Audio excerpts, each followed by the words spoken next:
If you're listening to this, there's a good chance you work within the real estate investing industry.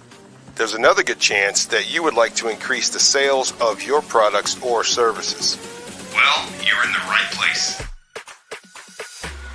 United States Real Estate Investor is a platform you need to place your brand directly in front of your target audience.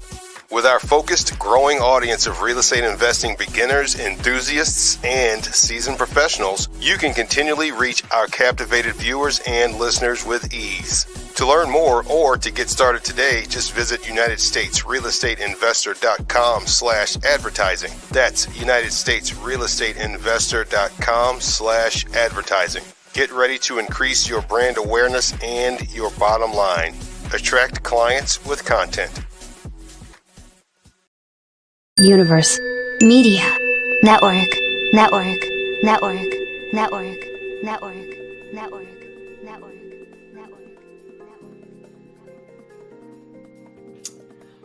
Welcome to This Month in Real Estate Investing, where we separate the noise out of the news.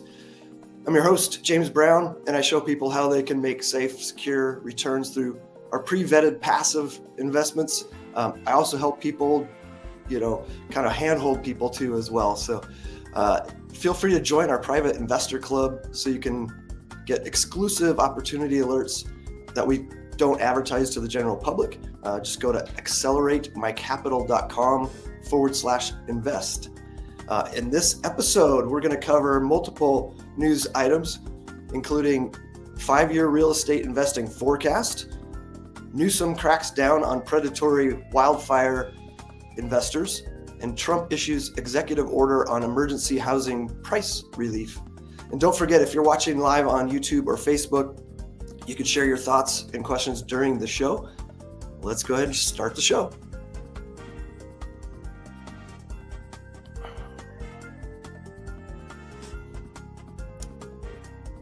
We got a video queued up here. Our producer's trying to get it going. Why don't we just skip it? We'll just get into our guests today. So we've got two repeat guests, Frank Iglesias, Joe Bodick, and Brian Rudderau. You're going to have to correct me, Brian, if I said it wrong. In that order, why don't you guys briefly introduce yourselves and share your background and what types of investing you focus on?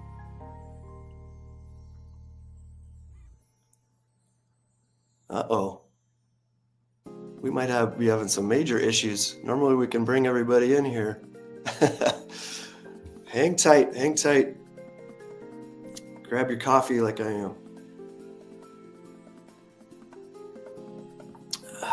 Sometimes we have issues.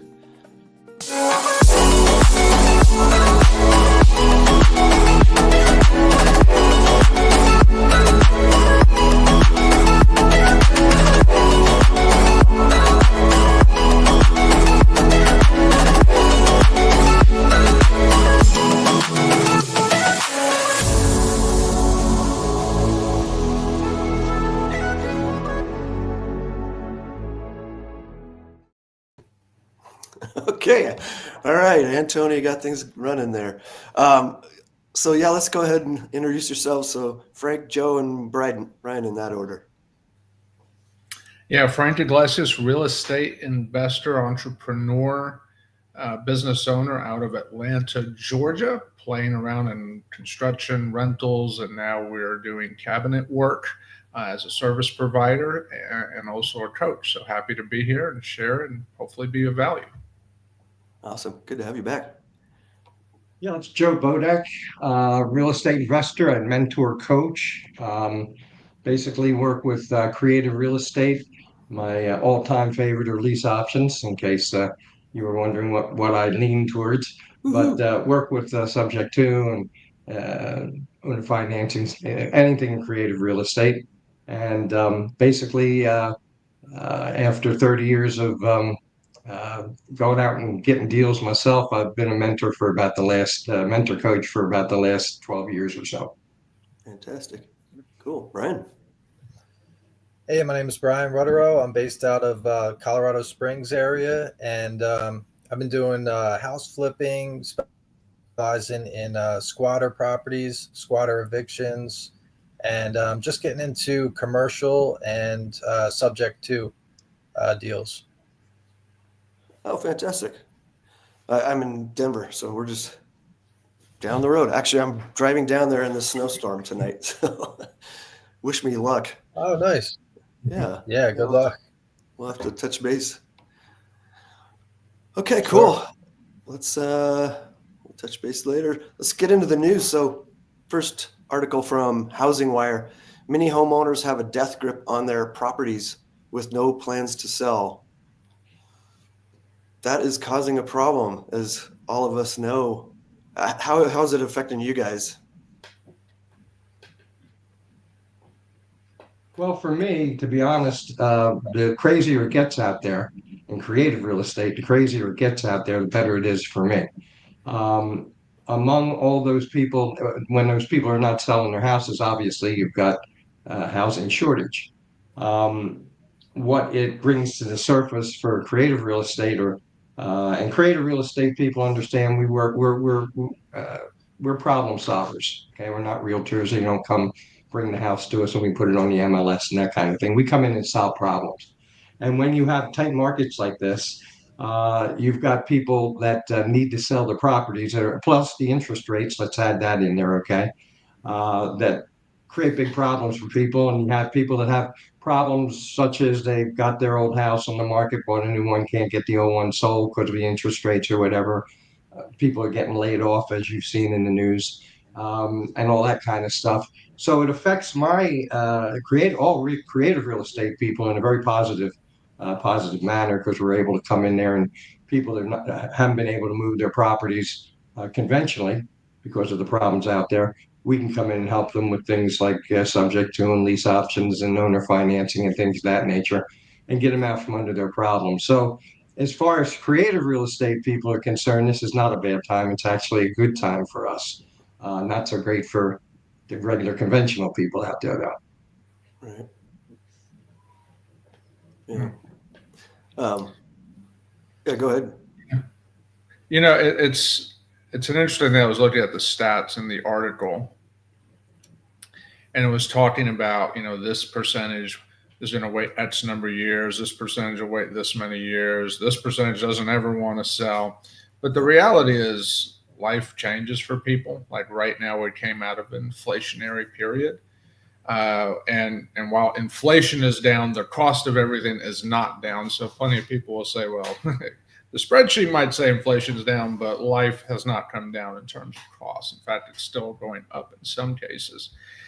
So I think this, you know, and while these stats are nice, the reality is a ton of people got great mortgages, right? That quite frankly, if they don't have to sell them, they're not, right? And why would they unless they're going to get a deal that is not only financially better or at least equal, but and if it's not financially better, the situation that they're moving to has to be better, right? So like, why would they sell if assuming they're happy where they are? And a lot of people are, some are not, but you know, they'll figure it out. But the reality is life will change. We just had a new administration come in a few days ago, and they're busy. They're rocking and rolling, whether we agree or disagree. The point is they're making things happen. And these events in particular, I think over the next 4 years could take something like this, and it might not change, but it could radically change depending on what we see with the economy. So, you know, to me, this is just a moment in time. It's the moment we're in as real estate investors. You know, we're in the problem solving business, so let's go solve some problems, because they're always going to be there. That's true. That's true. Yeah, Antonio put in the chat there, like everyone was waiting for the baby boomers to sell, even their children, which is a good point. Yeah. And that's not happening, right? They're just staying in place. So that's held things up. Well, multi-generational living is also up in some parts of the country. Yeah. And so, and if that continues to increase, even less reason, right? Because now you got even more family members under one roof, and that's been on the increase. Yeah, and co-living, like we're in, you know, renting by the room, just that's not talking about buying and selling homes, but that's the rents. Rents are still high, you know, so that's solving a problem with the ability. Some are choosing to do that. They like to live with other people. Some are just forced into that, right? So, and same with like similar kind of thought process with buying and selling homes. The people that are forced to sell, it's because of death in the family or a divorce, or maybe they've got children, growing family. They've got to move up and buy something that's got more room.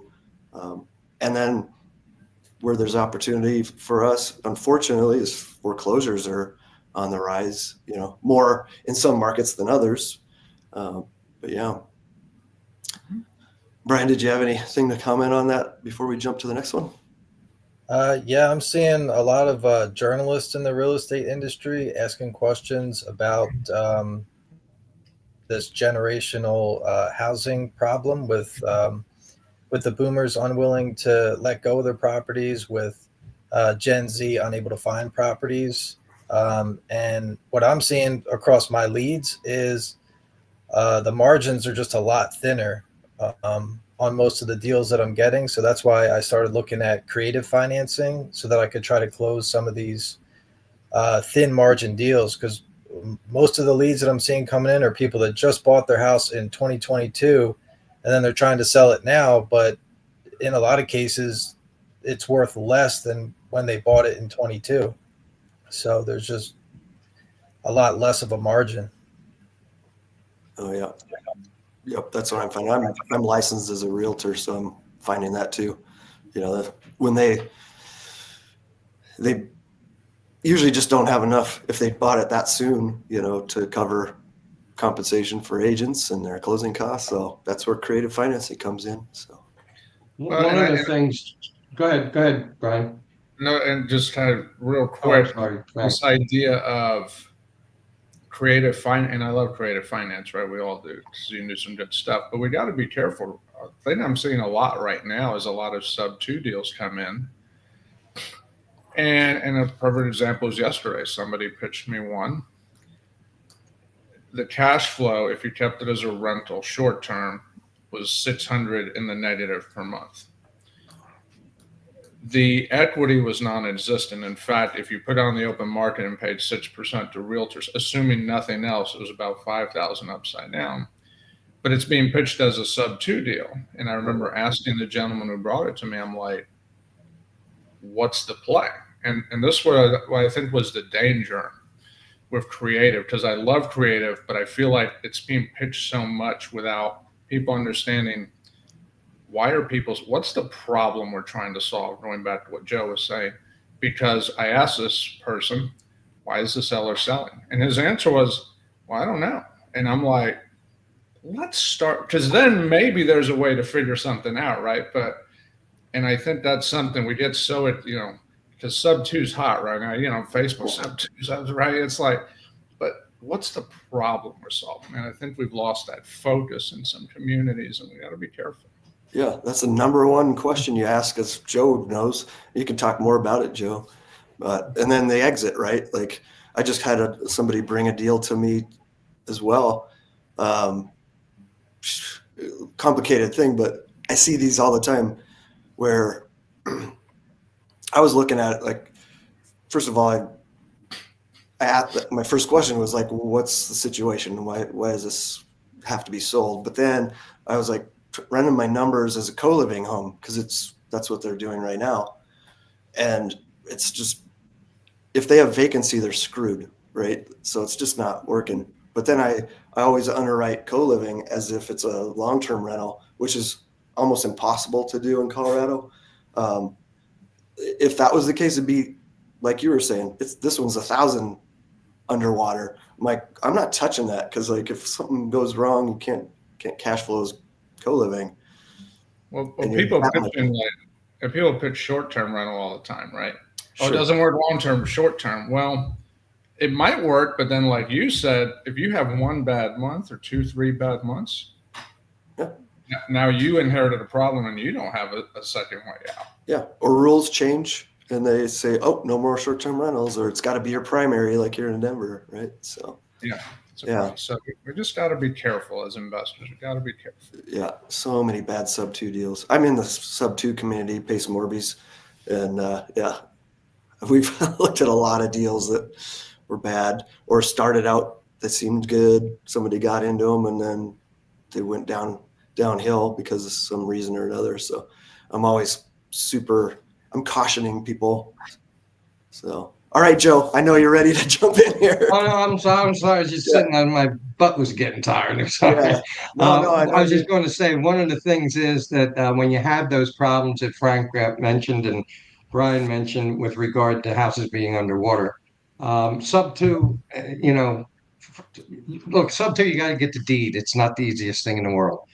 But the way that I work with properties that are underwater is with lease options, and the reason being is because you can put a lease option time limit for as long as you want. You can put it for 10 years, 30 years, 20 years, whatever it is.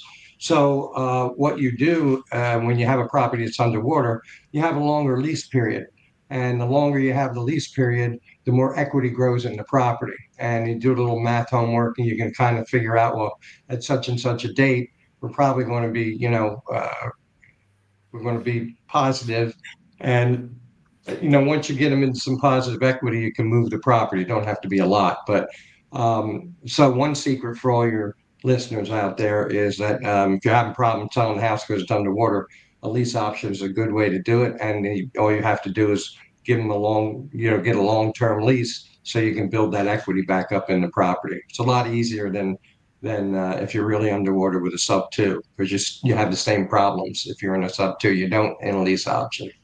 Wait, so are you just helping people set them up and get lease option buyers, or are you doing like a sandwich lease option? Well, you could do either. You could do a sandwich lease option or a wholesale lease option. But the key to the deal when it's underwater is a long-term lease to the tenant buyer. And the one thing I can tell you is that the people that need to sell, let's forget about the people that want to sell for the moment. The people that need to sell, they'll do whatever you want to get out of that property. So if you want a 10 or 15-year lease, you can get it because all they want to do is get out from under that mortgage, and they're perfectly happy to let you. And in those instances, I would do a sandwich lease option because you got the rent spread coming in every month. So, but that is a way to help that seller, and obviously help a buyer that can't get into a conventional deal through a bank. And it works out for everyone. I've done them, a number of times, and everybody was pretty happy. Cool. Yeah. Brian, I didn't see if do you want to jump in on that one? Yeah, as far as the sub two thing, I've been looking into it as well. And yeah, it does seem like the best option for doing these creative deals with these thin margins, like I was saying before. So that's why I started getting into it. And, I'm really trying to learn more about it. I just kind of got into it. So I'm still getting my feet wet on the sub two side of things. But I have done contracts for deeds before where I wrote like a lease option, sort of a rent to own scenario. But that deal ended up not working out. It only went for 4 years. And then the sellers defaulted on the contract. But that's the good thing. The main benefit of this strategy is when you first put the property under contract, the margin's not there. But then once you get a couple of years down the line and get some appreciation under there, then the principal of the loan goes down, and then the value of the house goes up, and they cross each other in opposite directions, hopefully. I'd like to hear about that. Brian or James, one of the things about sub twos is that, and I'm not knocking sub twos, but you're really in the same position as a homeowner, okay? Because nothing's changed, okay? You're picking it up for the mortgage amount, whatever that may be. If it's underwater, if you get along, if you're going to hold it a long time, but it all depends on the numbers, obviously. So And the other thing about subject to is, of course, you got to get the deed. So you need somebody that's really in trouble to give you their deeds. I've found lease options, you don't have to worry about all that stuff because it's a lease. So, it's not a big deal. They're not handing you their deed and so forth. If anything goes wrong, you can give the property back. So nobody's hurt. Okay. And with the other thing about what Brian just said was that lease option didn't work out. And I remember the first lease option I did, it did not work out. I came into, I didn't get the rent, so I came to check out the place and people were going. Thank God, the place was, they left it clean and so forth. And I did get upset. I mean, I really got upset for about 38, 39 seconds until I realized I could do it all over again. Okay. I had the house. And all I did was I called the seller and said, hey, here's what happened. The guy left. You want the house back? You want me to keep going? They never tell you they want the house back. Okay. It's always keep going. And you get to do the deal all over again. So I want them to fulfill their obligation. I want them to get the house. That's the whole purpose. But if they can't, for whatever reason, I'm not hurt, to be honest with you. I just go out and do it all over again. Matter of fact, I had one down the street, not far from where I am. I actually sold 4 times. Had a guy die, had a guy move to Florida, had a guy get divorced. The 4th guy is a guy that bought it. And that didn't really bother me too much, so it gives you a lot of leverage. That's all I'm trying to say. Cool. I might have you on our show. I co-host the Mr. Rent to Own Homes show. So there'd be some good topics we could come up with, I'm sure. So, Love to do it. yeah. Awesome. Well, let's jump into the next article, keep things moving along. So from Redfin News, U.S. asking rents ended 2024 at the lowest level in nearly 3 years. Are you guys seeing the same thing? In the article, it's market dependent, right? So like Austin was down 16%, Tampa 10%, Jacksonville 6%, but in Providence it was up 12%, Virginia Beach 10%, Louisville, whatever you want to call it, 10%. So, well, it may be the lowest it's been in 3 years, but it's still up yeah, 25% from 3 years ago. So, right. So it's, yeah, it's a great headline to get you to read it. Right. But then you look at their chart and you're like, well, it might be down, but it's still high. So I think it's one of those where, it is, did you buy the property? If you're investing in the property, did you buy it to account for that kind of fluctuation? I remember when I started investing, the teachers, the gurus, whatever you want to call them, they'd be like, oh, if you make $250 a month on a creative deal, for example, or even if you bought it and put traditional financing, you're good.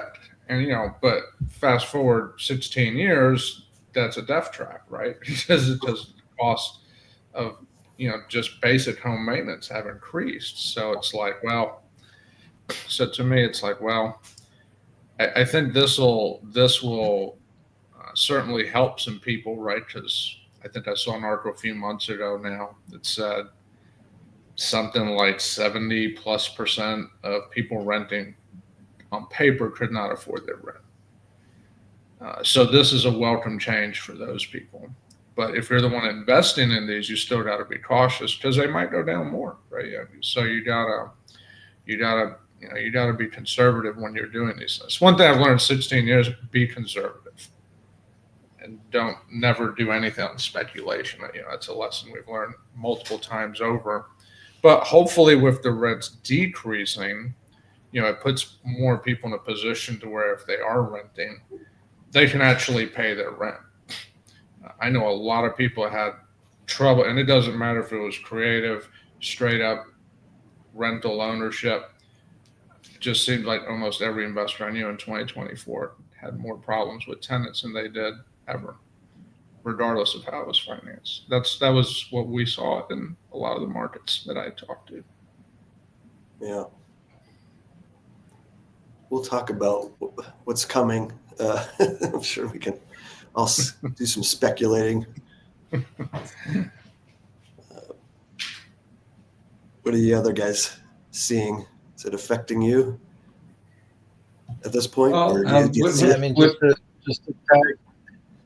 Yeah, go ahead. Go ahead, Brian. I was just going to say real quick, just to tag on what Frank said about people with rental owners having problems with tenants. Almost every lead I get that has an occupied property either has squatters or holdover tenants or tenants that are behind on the rent. So even though the rents are coming down, tenants are still having huge problems covering those payments. Yeah. What were you going to say, Joe? Well, I think, that I agree with both these guys that you've got to be careful out there. And I think you are going to have this problem. It depends on what you're trying to do. I mean, if you're buying houses and you're looking for equity build for down the road, which is why most people buy houses, because they generally don't make a whole lot of rent by the time everything gets shaken out. If you're working in creative real estate, you have a lot of different methodologies in which you can operate. But I don't think anybody really knows, especially with this new group in DC. I don't think anybody really knows where we're going to be going here. My personal opinion is it's going to get worse for the renters. That's my personal, just based on my gut, really, because you have to wait and see what they do. But I don't think it's going to get tons and tons better. Yeah. Well, hey, let's jump to the next one from our own United States real estate investor. California Palisades Inferno, a nightmare of fire, government failure, and financial collapse. Said it has devastated the state, destroying over 1,900 structures and causing $52 billion in damages. I read that and I thought, oh, that's got to be a lot more homes than that. And so I Googled it, and Wikipedia was saying it was actually 16,000 structures, which I don't know, maybe that's even low. But they did have to evacuate 200,000 according to Wikipedia. So it's interesting. What do you guys think? How do you think that's going to affect other markets, like people moving out of California or local?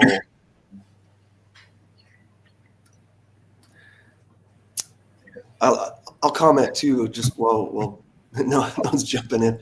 I've got a friend, wealthy friend that lives in California, saw this go down, and he immediately called a hotel, and booked like 4 rooms for the next 3 months or something, and not to capitalize on it, but to actually like give people that lost their homes a place to stay for free. Like he was going to cover it. So I thought that was amazing that he would do that. And that's very characteristic, a super caring, generous guy.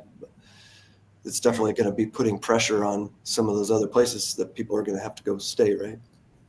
So, You know, in California, one of the things in California I think you're going to see is you're going to see a building boom, obviously, but you're going to see contractors from all over the country.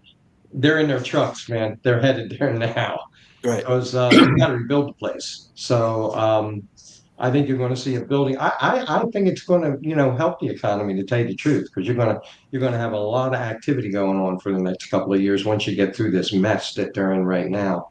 So overall, in my opinion, I think that it's going to be, I wouldn't call it a boom for California, but I would call it, you're going to have a kind of a building explosion, which is going to bring a lot of jobs, going to bring contractors from all over the country down there, because there's a lot they got to do quickly.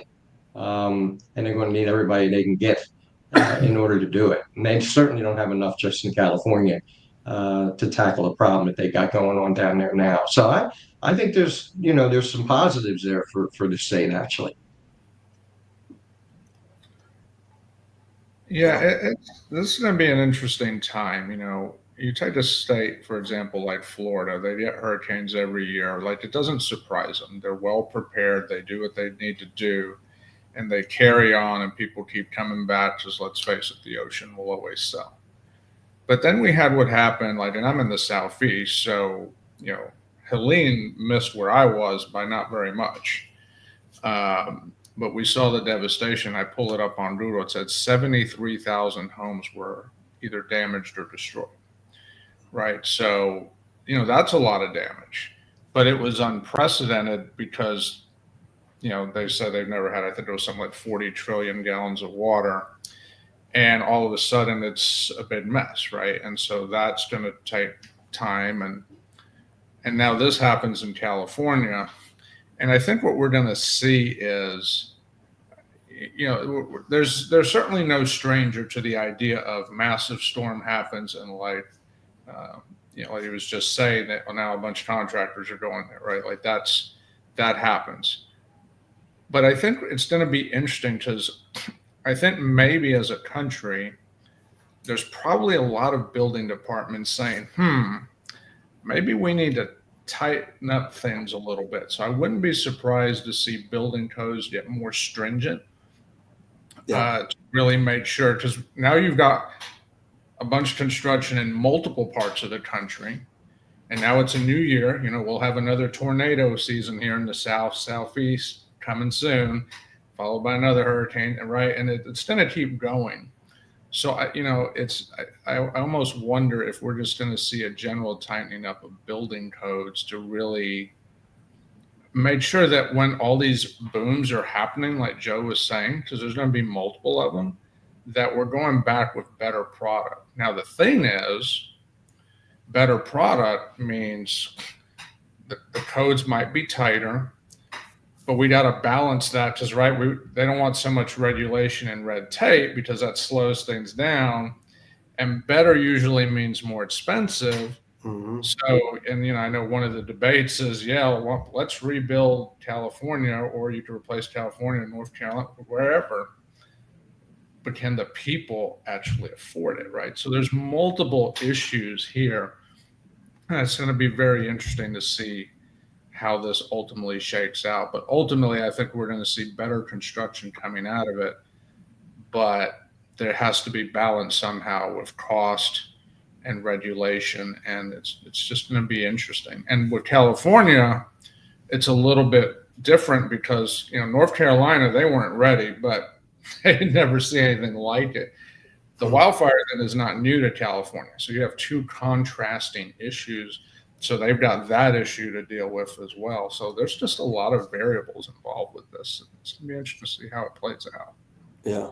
I think Frank is right on the money with the codes. Most definitely you're going to see. I mean, in Florida, after the hurricanes, they're always up in their codes. And they are indeed building houses now that can withstand some of this stuff.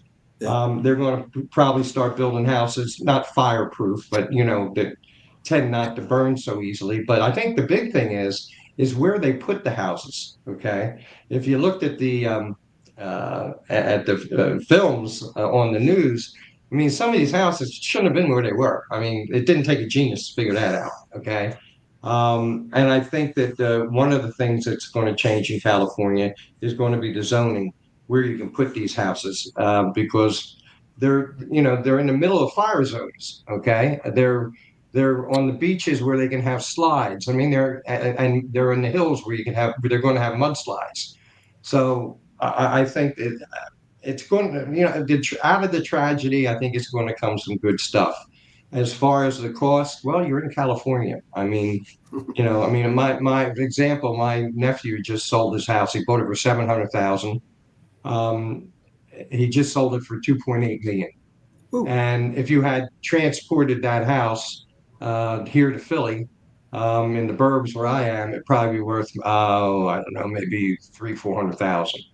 So you are in California, and people that live in California, they kind of know what they got to pay. It's just, it's the way it is.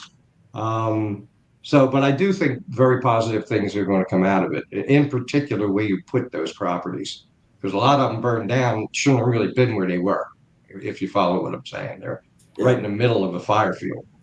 Yeah, high density. I remember seeing some clip. It was from Joe Rogan interviewing.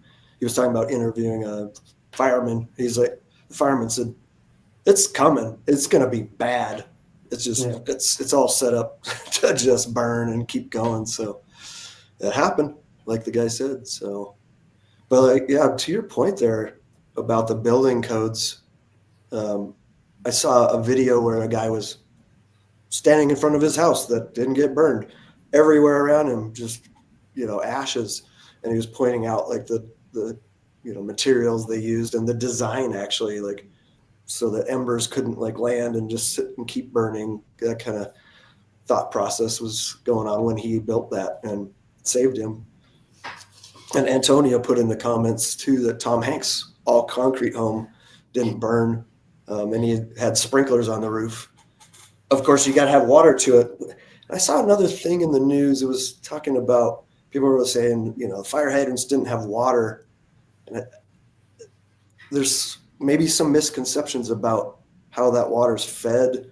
Something about like plastic things that would actually melt, and that was a failure. They actually had water, but until those parts failed. So anyway. Well, you'll see, and that'll be another plus that'll come out. And I agree with Joe. There's going to be some positives. You're going to have newer construction. There's going to be just better products put back, just because of technological improvements and the better codes. But you'll probably see an improvement in infrastructure. You'll probably see an improvement in process. I mean, anytime events like this happen, it's unfortunate that it happens, and certainly not something I could relate to. But history has shown that we are resilient and we come back with something better. So, and it will come back. All those areas will come back, and they'll come back better, and we'll learn from them, and hopefully continue to be better at preparing for the next potential threat, whatever it might be. Yeah. Well, Frank, it's like anything else. You go to a lot of different states, depending upon their zoning codes. You find people getting permission to build homes in floodplains. I mean, it don't make no sense. And then it gets flooded out every couple of years, and all of a sudden somebody figures out, oh, wait a minute, you can't have a house here. It floods out. So I agree with you. I mean, out of the disaster, hopefully will come some common sense. Let's go to the next one from Benzinga. I always want to say Bazinga. It messes with me. Real estate. I watched that show myself. Oh, great show. Yeah. Real estate investing forecast for the next 5 years. So they talked about remote work, housing shortages driving prices, demographic shifts with millennials buying homes and boomers downsizing. Cap rates, it really dove into a lot. And I know we've touched on this a little bit so far, but any extra comments on what you guys are seeing in the next 5 years?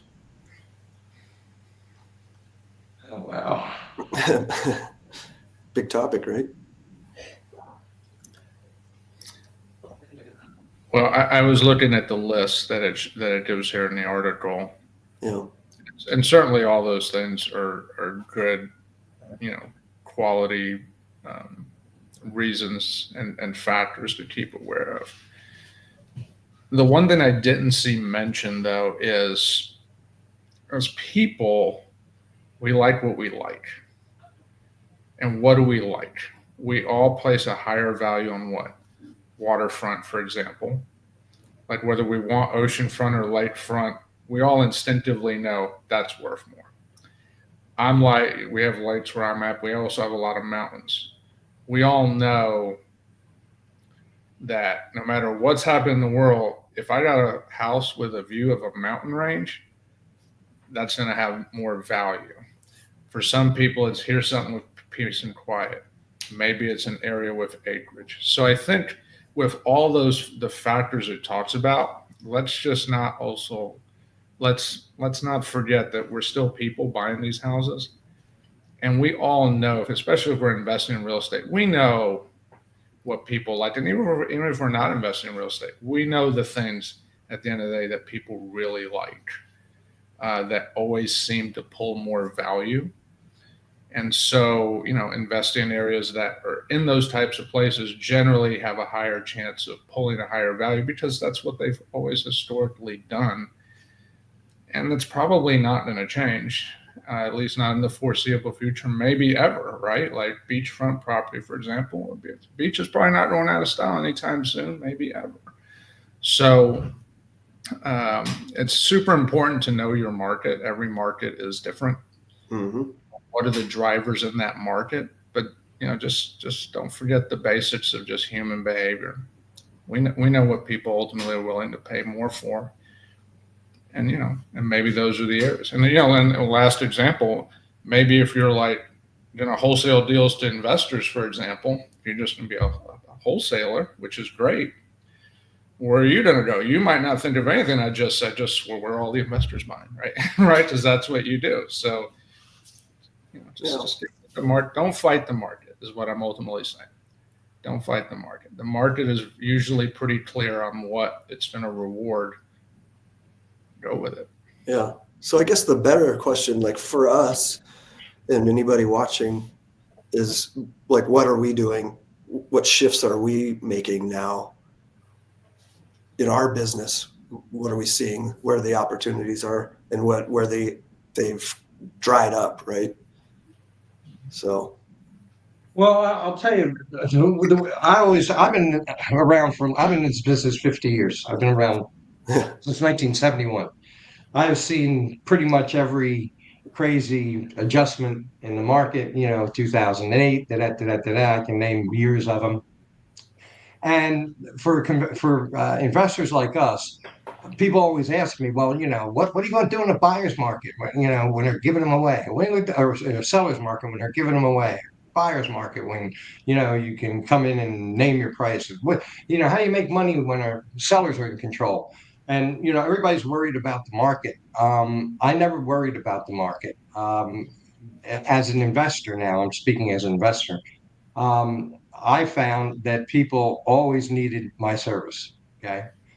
There may be less of them in, let's say, a seller's market. Okay. But they're always out there. And the key to it, for those of you that are investing out there and worried about seller markets and buyer markets and so forth, I always just up my marketing. And that always cured the problem, simply because there's always people that are getting laid off. There's always people that sold their old house, can't, or bought a new one, can't get rid of the old one, getting divorced. All the reasons out there. There's zillions of them. And the cure to it, okay, you do what the market allows you to do, but what you have to do is expand your exposure in the market, and then you'll find your people, or they'll find you. So I never worry about it. All these guys that predict this is going to be bad, this is going to be good, this is going to... First of all, I don't think they know what they're talking about most of the time, unless they're Karnak the Magnificent or something. And the cure is pretty simple, at least for me, in that I just up my marketing and talk to more people. And you're going to run into people that, as Frank said, we help people. That's what we do. We're not realtors. We help. We come out and actually help them solve their problem. And they're always out there. I mean, it's just impossible not to run into these people. So for the investors out there, the cure to any market is just up here. For me, at any rate, it always worked. I just up my marketing, and I always find them. They're always there. That's great. Brian, you mentioned getting into sub 2. Anything else? Or how are you going to actually implement that? Yeah, I mean, my plan for the next 5 years is, because I think the market's going to continue to pull back a little bit before it starts to rise again, just because it's been going up for so long. But my plan is to focus on areas outside of the big cities, because I think the competition in the big cities is just going to keep getting worse and worse. So what I'm going to do is focus on areas that there's not as much competition, but you can still find a house. Like I was talking to a cash buyer yesterday. He's looking for houses in Northwest Kansas. He wants a house that he can get for under $35,000 that he can rent out for $1,000 a month. So I'm going to continue to do reverse wholesaling and keep talking to my cash buyers, keep talking to the sellers to see what the people in the marketplace actually need and what they're looking for, and how to best fulfill their needs. Yeah, good. Yeah, we're looking at maybe taking over a portfolio of lease option deals out there in Kansas as well. And Oh, nice. yeah, one of our associate, I guess, somebody else doing the same kind of model of lease options we do. He was finding it was just hard in Colorado, as you know. So Kansas is pretty close and is a good market for that. So, You know, to piggyback off of what you just said and what Brian was saying, you will see a trend, I think. I'm not to say you will, can't guarantee anything, but I think we're going to see a trend of more and more people looking at remote investing because of just the technological options available to us. It's never been easier. You know, when I started this business, the idea of buying a property in North Carolina, for example, even though it's 4 hours away from me, maybe 3 hours, depending on where I go, like, I'm like, well, that's too far. Well, now 3 hours is like, oh, that's nothing. Right? Like, you know, we're looking across the country like it's no big deal because with the resources and tech available to us, we can make sound decisions without even having to get in the car. Now, there's no substitute for boots on the ground. Looked at a deal actually just before this call, boots on the ground deal, works, checked out, but I did my due diligence over FaceTime. So, but as a builder developer, you know, it's almost like remote control person, right? Do this, move the camera, and you can do these things. We couldn't do that, you know, even a few years ago. So I think we're going to see a bigger trend toward the person Brian was talking about. Hey, I want to get a house for 35 grand. Like, if you come to Atlanta, that ain't happening, period. That's just not going to happen. And if it does happen, it's a rare unicorn. But there's lots of markets where it can happen. And it's never been easier to say, you know what, I only got a limited amount of resources. I really want to invest. Great. Go to the market, do the research, learn about it, and make some things happen. So I think we'll see more of that in the coming years. yeah. Every wholesaler I know here, based here in Colorado, has come to the conclusion that they need to go into other markets. So they'll still do their marketing here, but they add in some other, you know, Midwest market or Texas, just because they're better markets. And to your point, things have changed. Like, I'd recommend anybody wanting to do anything remote, read David Green's book. It's Bigger Pockets book, remote real estate investing for long distance real estate investing. Good book, really good fundamentals in there. But that was written before they've got things like the Kubicasa app, where you can go through and it'll scan it. It'll create like a 3D rendering for like the upper level paid thing, but it'll for free create a floor plan if it's under 3,000 square feet, things like that. And like in the comments, the Meta Ray-Ban glasses could help. I don't know what that does, but yeah, there's some really cool tools out there that we can use. But again, Frank, one of the things, James, that might be helpful for people out there is that there's a program that I created that I have in my website called the Ultimate Automated Lead Machine. And that revolves around working with wholesalers. And this allows you to work anywhere in the country for a simple reason. Wholesalers, having been one a while ago, are in general, okay, not Brian, I think it's Brian if I have it anyway, wholesalers tend to just concentrate on wholesaling. That's what they do. Yeah. And I would say 80% of them really don't do anything else.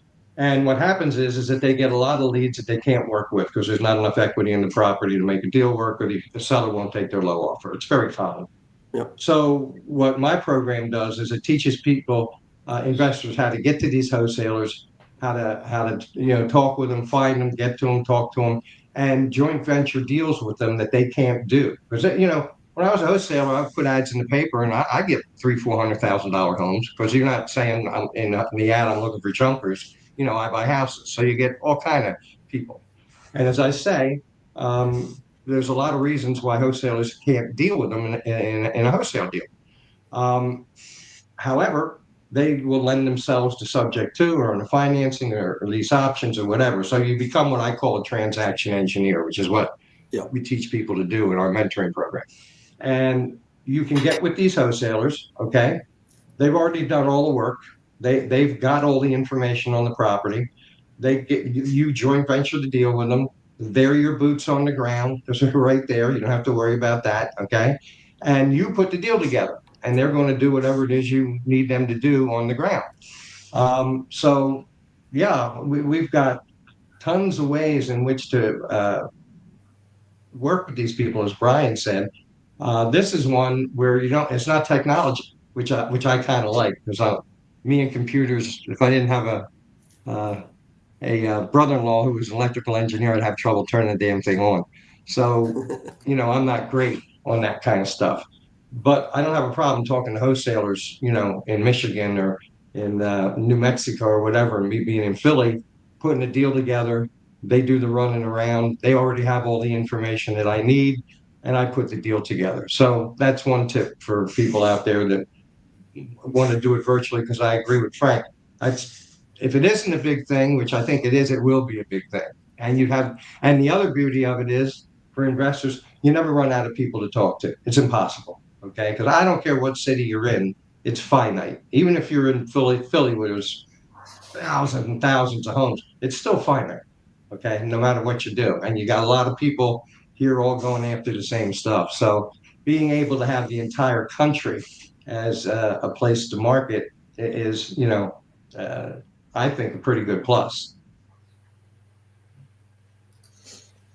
Yeah, and that's the hardest thing about virtual wholesaling, is getting your boots on the ground to actually go look at the properties. Because it's one thing for somebody to send you pictures of their property, but then the challenging thing is to go from just talking over the phone or text to like showing up in person and building the relationship.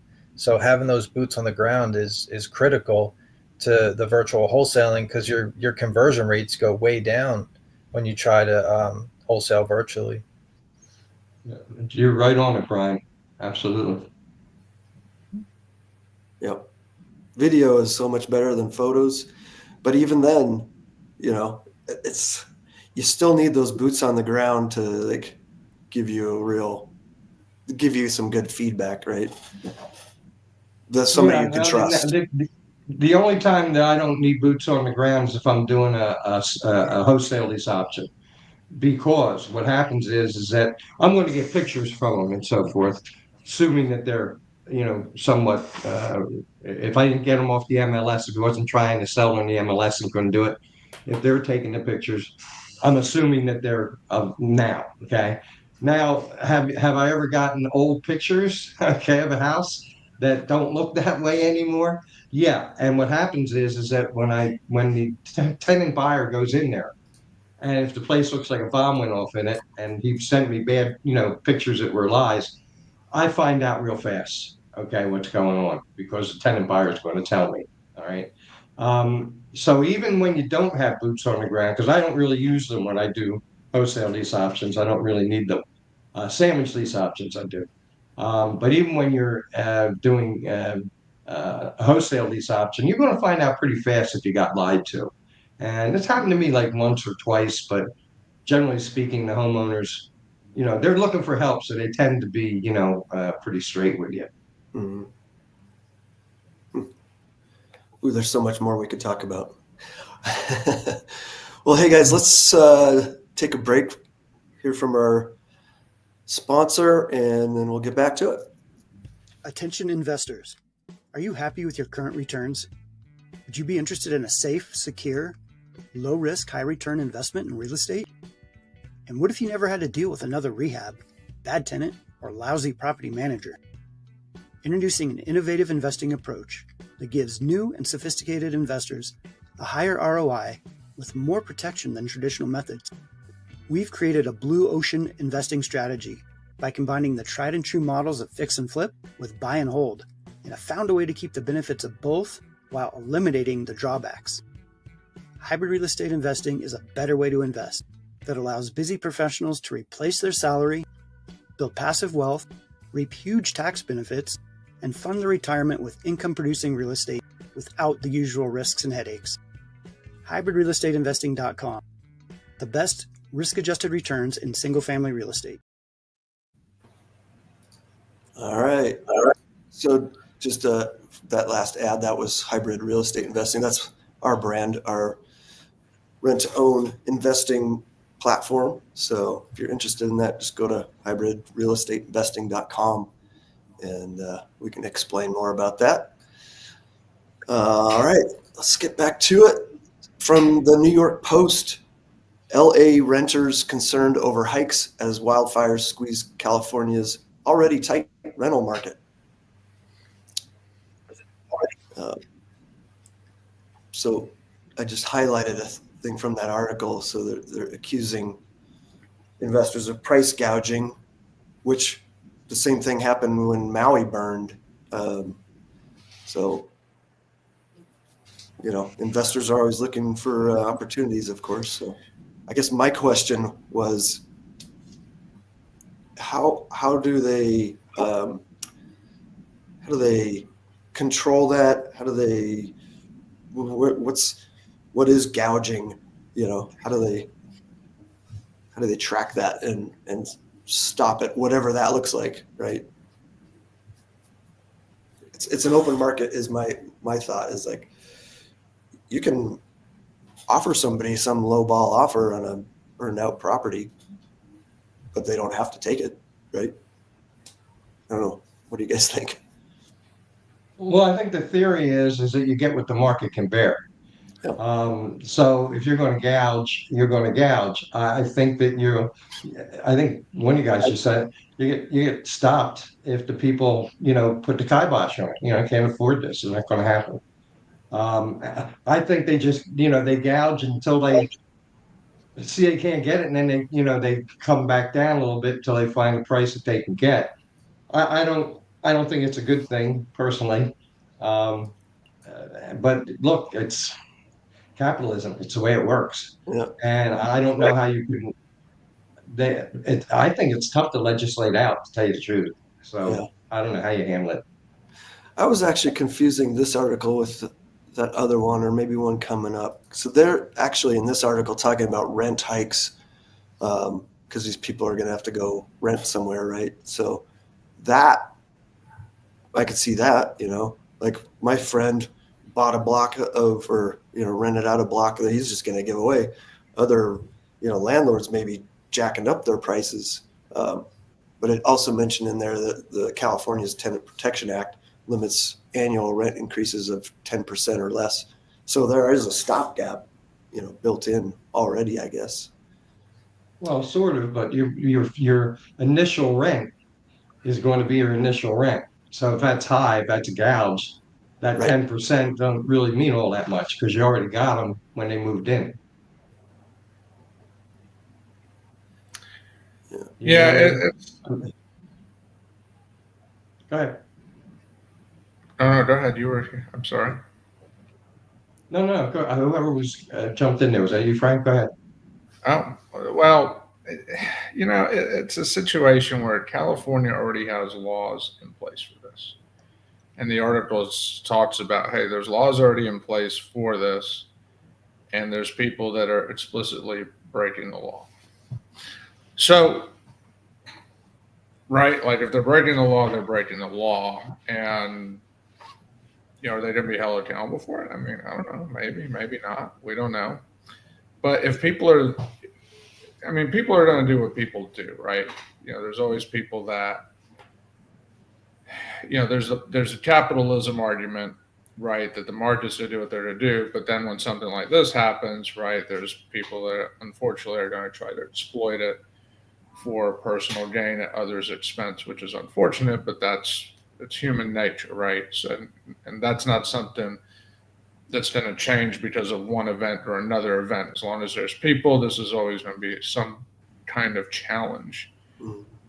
So the question to me is, where's that balance between, because if the demand is up, the demand is up, right? And I'm not advocating that people should pay more. I'm not advocating that at all. But capitalism, the markets are going to do what they're going to do. But we also want to balance that with, right? Don't be like taking advantage of people and that sort of thing. I think it's difficult to balance that out because, they got to figure that out in California, and they've already tried to figure it out because there's laws in place, but they're being ignored. Well, are they going to be enforced, right? So, but if you took that exact same problem and you put it in another state, it might get handled differently. Or what if it was in a mountain range? Or what if it's in the middle of the plains, in the middle part of the country, right? So I think a lot of times these challenges are, it's easy to say, well, here's a broad stroke on what we should do, but the reality is everywhere is different. The demographics are different. People have different tolerances for things, right? So it's just, there is no one size fits all solution is my thought on it. And it's not an easy problem to solve, to balance out, because if you overregulate it, right, then people are going to rebel and they're going to find workarounds, or it might hurt the market, right? But if you don't do anything, then it might be too free for all. I mean, it's a tough question to answer. I mean, there's so much that goes into it. And even in a state like California, we're talking about LA, where this wildfire event happened. But what if you go to the countryside, which is a different type of demographic clientele than the LA area? And I'm speaking incredibly generally, of course, but right, like they might have a different feeling, right, in some of the more quieter parts of California than they do in a very dense area. I'm not an expert, I don't know, but there's just no one size fits all. But hopefully, you're right, Frank. But you're right, Frank, because like I said, my nephew lived in Marin. But you go upstate towards Sacramento and further up north, it's like not even California. I mean, houses are reasonable and so forth and so on. You come down into the Bay Area, you better look out. I mean, you want to live there, you better have some money. I mean, that's just the way it is. Okay. As far as I saw, so you're exactly right. You go to different parts of that state, it's like not being in the state anymore. If you're used to being around Marin County and San Francisco and all that kind of stuff, or LA, parts of LA, obviously. But you get up north, it's it's more like Oregon. It's more like, it's reasonable to live up there. and that's the beauty of having local laws. You've got state laws, but maybe and so to your point, as you were sharing, Joe, maybe this is an issue that's highlighting the need for more emphasis on local law over state law. I would agree. Yeah, I would agree. Yeah. So, that's because local laws are going to be the best laws for your locale. That's why they're there. And maybe there needs to be more emphasis put there rather than, what the governor's doing across the state. Because he's got, and whether you like or don't like him is irrelevant. The point is, most governors in the country, they're governing such a wide variety of markets. Right, exactly. And you just do a swift stroke. Yeah, it might work for here, but it might be a really bad deal for another part of the state. Now you have a bunch of people hate you because you generalize some that should not be generalized. You're 100% right. 100%. That's why you gotta have thick skin to be in politics, because somebody or maybe a lot of people are gonna hate you, and some people are gonna love you. So. Let the locals do their thing. They're going to be the best equipped. I think most people would agree with that sentiment. Man, our landlord tenant laws are really shifting here, kind of following suit with the kind of tough California laws, which make it hard for investors. So, well, I think, James, you're going to see in any. I like I said, I've been in business a long. I ran 2,000. Some apartment complexes over 2,000 units, and I can tell you from going to court, it's always going to be in the tenant's favor, always. You Yeah. know what I mean? Unless they did something really egregious. Okay. Yeah, we're big bad Um, landlords, right? Pardon me? We're big bad evil landlords. Yeah, yeah. So I've found that, it's the judges, at least that I ran into for years, are always geared towards the tenant buyer, the tenants first. Yeah. Now, if they're, obviously in the wrong and so forth and so on, they'll, but even when they didn't pay their rent, they would give them, easy ways out and so forth, where the landlord wants their money, you know what I mean? But you got to wait and so forth. So I think in all here, at any rate, it's pretty much tenant friendly. I don't know about other states, but I can tell you here it is. Yeah. Let's go to the next article from Newsweek. Back to California, Gavin Newsom cracks down on predatory wildfire investors.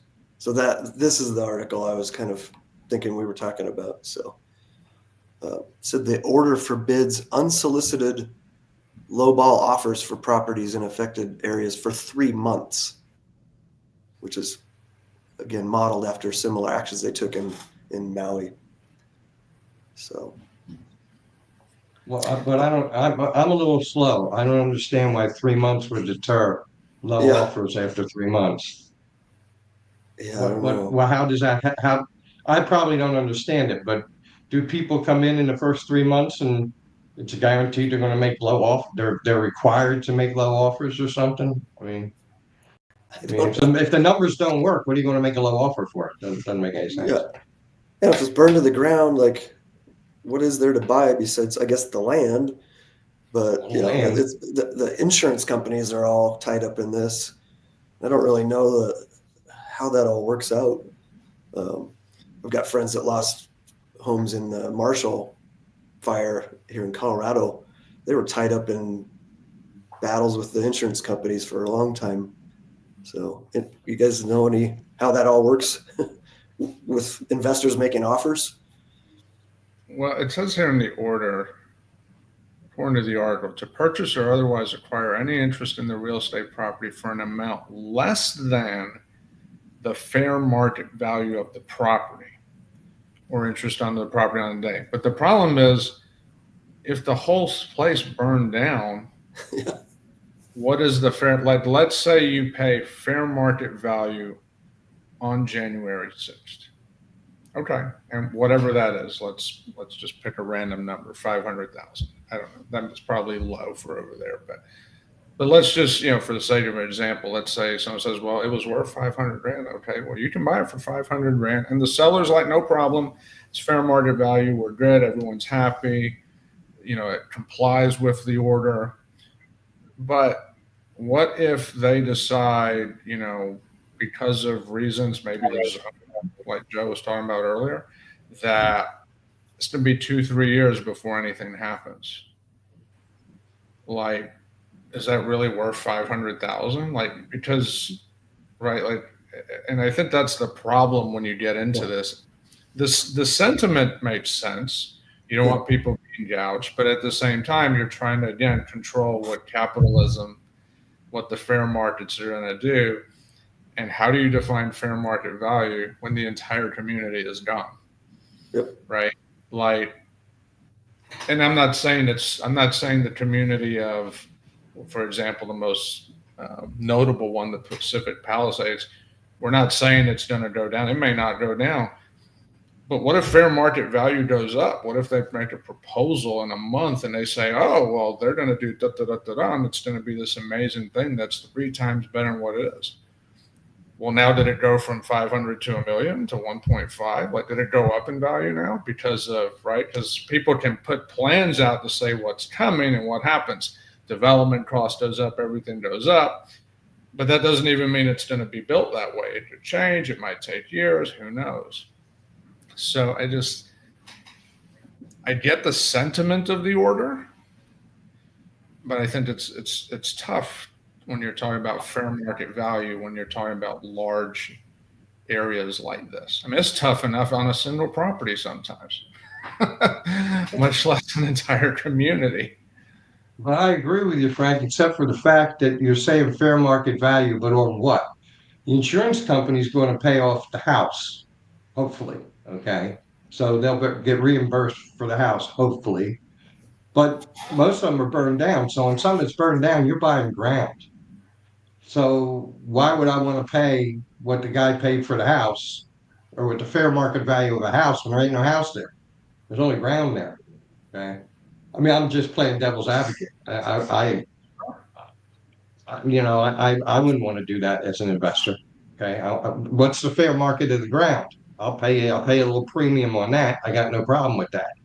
Well, I don't want to pay $500,000 on the house when 100, the ground was worth 150. I'm just picking numbers, 150,000, and the rest was the house. And the insurance company is going to give you the money for the house. And if I do that, then my numbers are going to go way up for me to make a profit. So what was 500,000 is now going to be maybe 700,000 by the time I purchase the ground and have to rebuild and so forth. Does that make any sense? Well, I don't know how they figure that. To piggyback off of that, what I would say is, what if the insurance, like, is that fair market value still that? If you're like, okay, I'll pay that. Oh, by the way, you can't get insurance there. Oh, yeah, right. Now you got a problem. Like, right, like let's pause California. That's a real thing in Florida, right? There are places where it's just hard to get insurance. Now you're like, but it's valuable. People want it. Yeah, but you just got hit by a hurricane twice in the last 3 or 4 years. Yeah. So you might think it's worth that. The capital market might say it's worth that, but your insurer might have a different opinion, and that's going to impact really what you're going to be able to think it's worth. Because unless you have the pockets to self-insure, that could be a problem.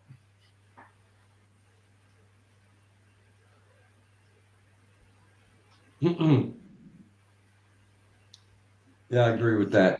It's tough. It's a tough road to hoe. Okay, trying to figure out the values of things when you have disaster areas. It's just, I think eventually, Frank, the market's going to decide what it's going to be anyway. It's what's somebody willing to pay for something. It's as simple as that.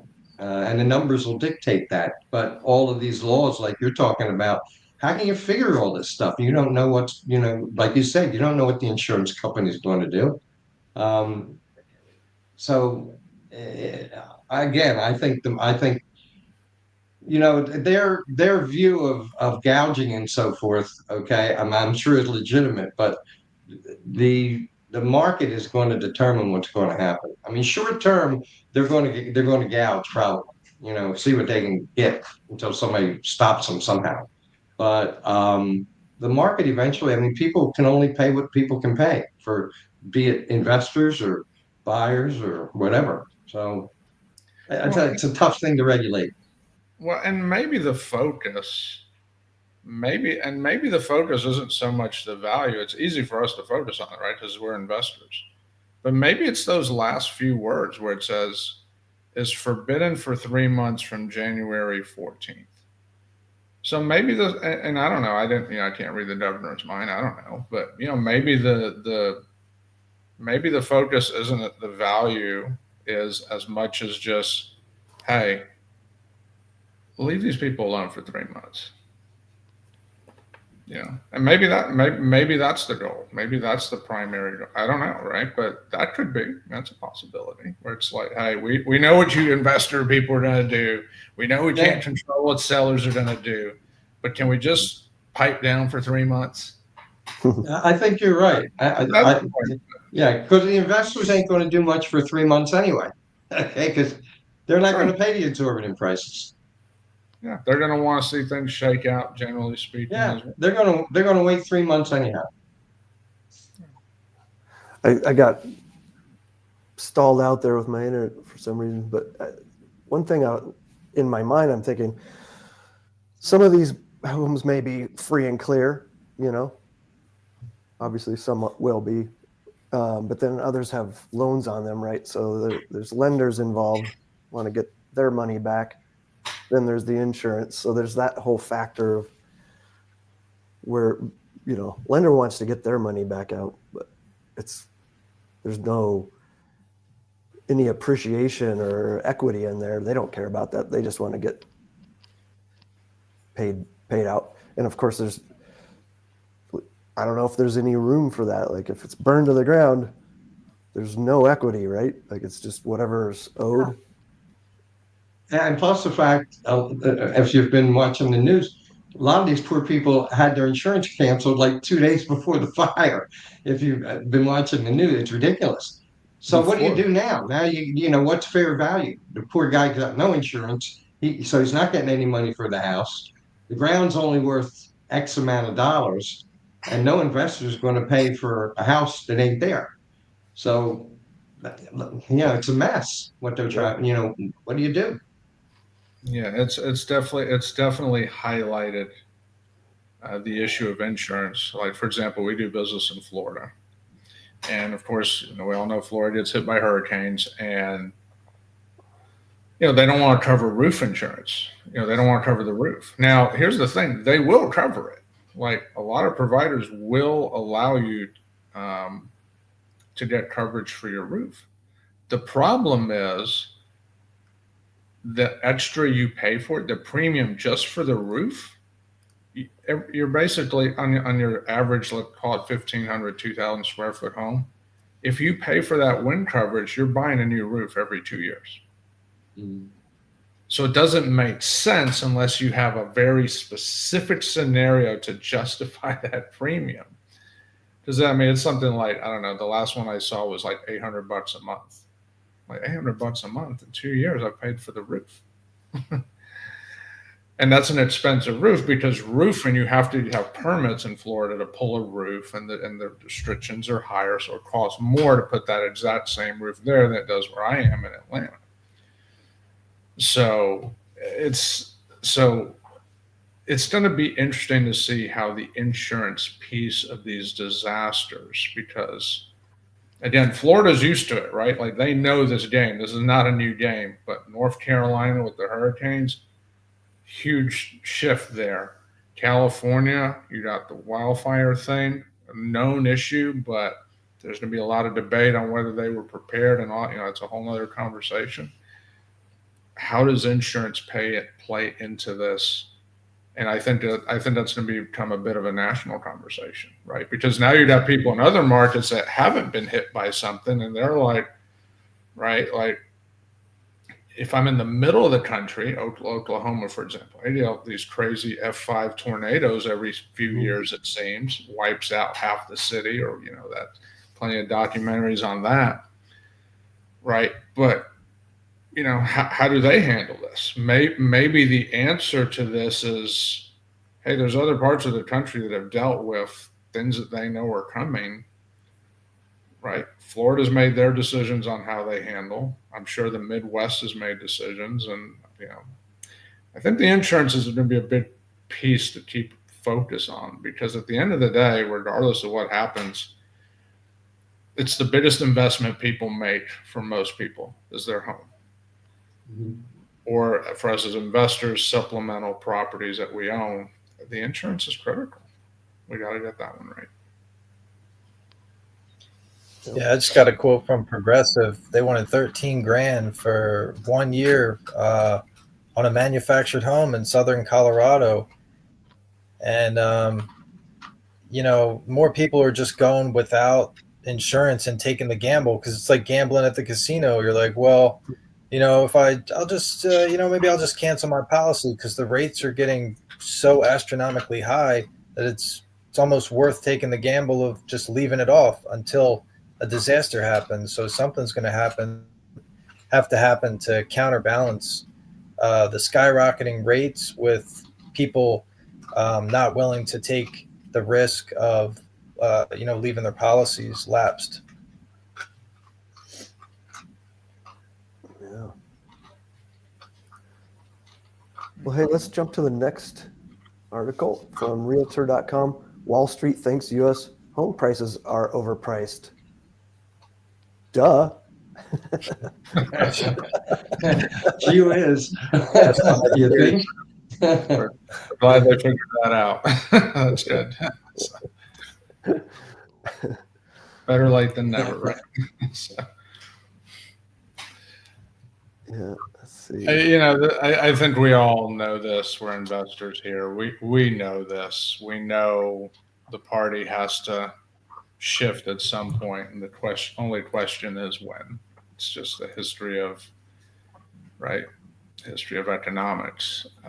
What I thought was interesting about this article was they were talked about these hedge fund buyers. They called the terminology they used was Wall Street landlords. Yeah.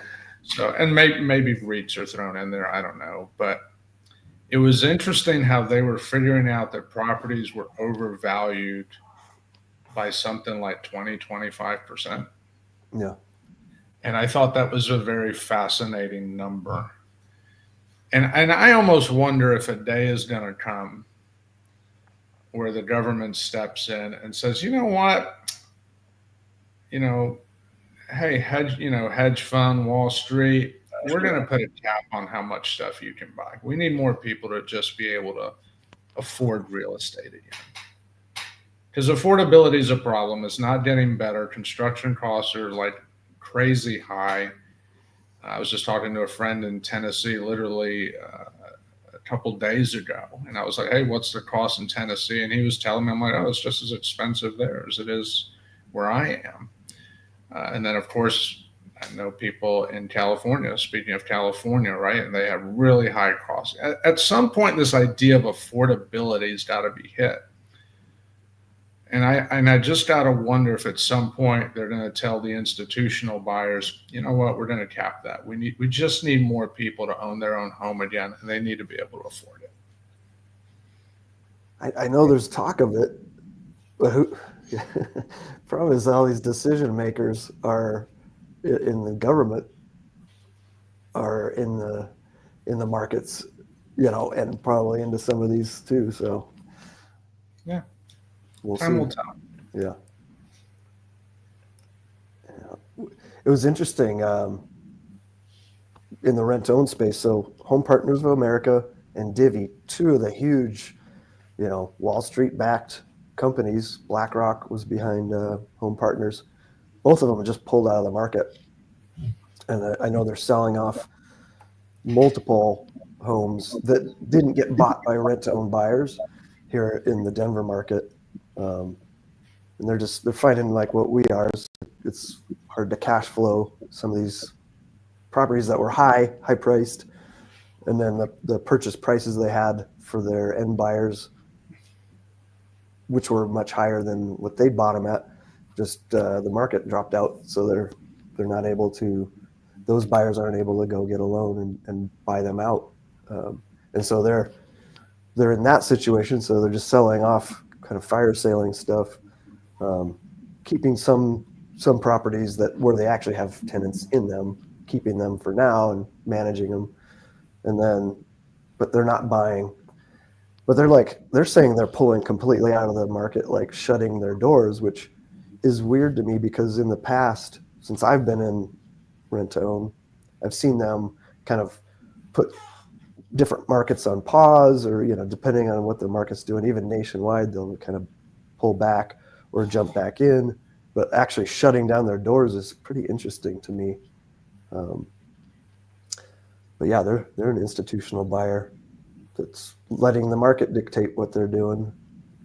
Be interesting to see, like this article, if the government's ever going to jump in and kind of put their thumb on those big companies like that. So, well, I think, James, when it comes down to it, the market's always going to dictate what's going to happen. I mean, the government can do whatever they want to do, but eventually the market is going to do what it's going to do. You're either going to go with it or you ain't. Because the more legislation you throw into this stuff, the more screwed up it gets, because there's so many different people being affected by this legislation. If it's bad for this guy, good for this guy, who knows? So I think you're right. I mean, I think the market's always will determine what's going to happen one way or the other. Yeah. There's a comment in the chat that says apparently most investment real estate is owned by mom and pop investors rather than institutional investors. And that's true. I've seen numbers where it is a pretty small portion. But there's articles that are always coming out saying that they're taking over. And that is true. I think the last number I saw was institutional investors own something like 10 to 11%. So it was the minority. The problem is it's a very visual minority. Yeah. It's very like yes, there's a lot more mom and pop, but most mom and pop, you don't even know who they are, right? And I mean, just think of all the people that move from one house to another, and they decide not to sell. They'll just rent their old house. Right. They're not on the NASDAQ, right? They're just renting their old house, right? So, yeah. But technically, they're an investor because they're a landlord because they own one rental property. There's probably millions of those. But these hedge funds are so visual. They come in, they make all these moves, they have all the signs in the yards, right? They have the websites, the fancy advertising. So they kind of become like the big, I don't know if target's the right word, but a key point of visual reference that gives that perception. And guess what? We all know the phrase perception's reality, right? But the other thing, Frank, is that when they come into an area, if they're buying up a lot in certain areas, they're making the market. Okay, so you got to keep that in mind too. I mean, they're making the market. They want higher prices. Guess what? Market just went up in this area because they have so much there that they can actually create their own market, which is, I don't think, a good thing, but that's what they can do. No, I would agree. And then all the wholesalers come in, and now the wholesalers don't want to sell the mom and pop because big boy investor will pay more. Mm-hmm. I remember getting an email. This was probably a couple years ago now. So the inflation had just gone up, and I got an email from a wholesaler, and he said he's like, well, now, and I'm paraphrasing, but he basically said, now that the hedge funds are pulled back a lot, we would like to take the time to make more relationships with you. We'll call me the mom and pop investor. Mm-hmm. And I just thought that was such a telling email because I thought to myself, that should have been going the whole time, not just because the big institutional guys that pay crazy prices are now not paying crazy prices. Even those people have figured out, and I thought it was interesting because the article alluded to this, where some of these institutional people are even looking at some of their investments and going, you know what, maybe we paid too much for that. And all the mom and pop people are screaming, you're paying too much. It's not worth it. But to Joe's point, and certainly it was the case in Atlanta, they created a market that basically didn't exist prior, but now has rippling effects that are still impacting us today. It's interesting when you have a huge fund behind you, and we've looked into that because we've raised money for multifamily deals and stuff where, it's basically a fund for one property, but also thinking like, hey, we're mom and pop rent to own investors, and we're battling against these big guys that have a fund where they can just go pay cash. Maybe they turn around and put financing on it down the road, but they've just got this big pool of money. And I think whoever's making decisions, they probably get a little overzealous because they just have this big pool, and they're not making the best decisions where, us as mom and pop people, we have to really look at our numbers because it's just onesie twosie deals, and we got to be conservative. Where they're kind of like, woohoo, like, we got this big pool of money. I think that's the problem with any kind of fund, right? So I'm sure we all remember the Zillow article from a few years ago that they publicized. Their goal was to make, it was like 1.5% to 2% per deal. They put it right out. You could probably Google it now, I imagine. But I remember reading that article thinking Frank can't run a business off of 1.5% to 2% margin. Fast forward a few years, Zillow home buyers, they're gone. Yep. Right, they're gone, right? but Zillow's an authority, so the Zillow Mhm. itself will be okay. But that particular experiment they tried, didn't end so well. Yeah. I don't know any investors that would invest in Zillow if the reality for their return was 1 or 2%. Yeah, I don't know. It was a crazy time, and we've heard of then the iBuyer rage began, right? Yeah. We got all that, and then Open Door, of course, a lot of people heard of them across the country, and I won't complain too much. Open Door bought a house one of my family members owned. I couldn't believe they paid what they paid, and they did. They bought it, and I was just like,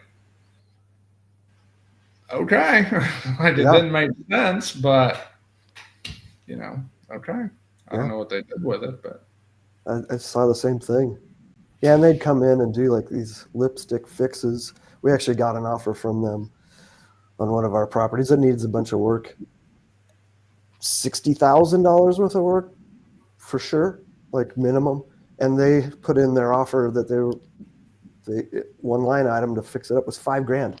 Like, what are you gonna do? Like, it's like it didn't make sense. We just knowing what I know about them, I thought it might be a real deal, but we're also cautious of, we call it the lock and drop, to get you under contract, and then you're under the gun maybe to go find your next house, and then you're waiting for that inspection to come back and that objection, and they do their job. Oh, we can't pay that price, and they put these sellers in a bad spot.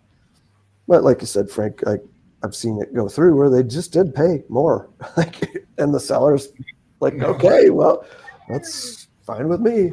So I don't know. yes, interesting world. Interesting. Yeah. Well, let's go to the next article from Multifamily Dive. FTC sues Greystar over alleged falsely advertised rent prices. So I guess this was in Colorado. FTC in Colorado have filed lawsuit against Greystar. They're the nation's largest landlord. Said they claim Greystar concealed mandatory fees such as valet trash, utilities, and verification fees. So they were. What's valet trash? I don't know. I saw that one. I mean, what is that? I want to know what that is. I know. I love that you caught that. Yeah, what the hell? Sounds like maybe some higher end rentals. Anyway, of course, they're defending it, saying there's no wrongdoing. Yeah, I guess it said it's hidden in fine print or revealed after lease agreements were signed, leaving renters without the option to get out. Of course, yeah, they say there's no wrongdoing, defending its practice of advertising base rent as an industry standard. So I don't know. Any comments, or should we just go to the next one? I just don't know why, if you're the largest landlord, or any landlord really, but in particular if you're the largest landlord, why would you conceal anything? Right? I mean, if you're that big, I don't know. It's weird, but I agree with Joe. I want to know what a valet trash fee is. Me too. Maybe. And then the other one I thought was interesting was fees to distribute utility bills. Like, what does that mean? I don't know what that means either. Yeah. They must have some lease. Take your trash out. Are they charging you to take your trash out, like valet for your trash can or something? That's something. Yeah, there's. I just Googled it. Valet Trash Services, a waste removal service that picks up trash and recycling from doorsteps of residents in multifamily properties. So. Oh, okay.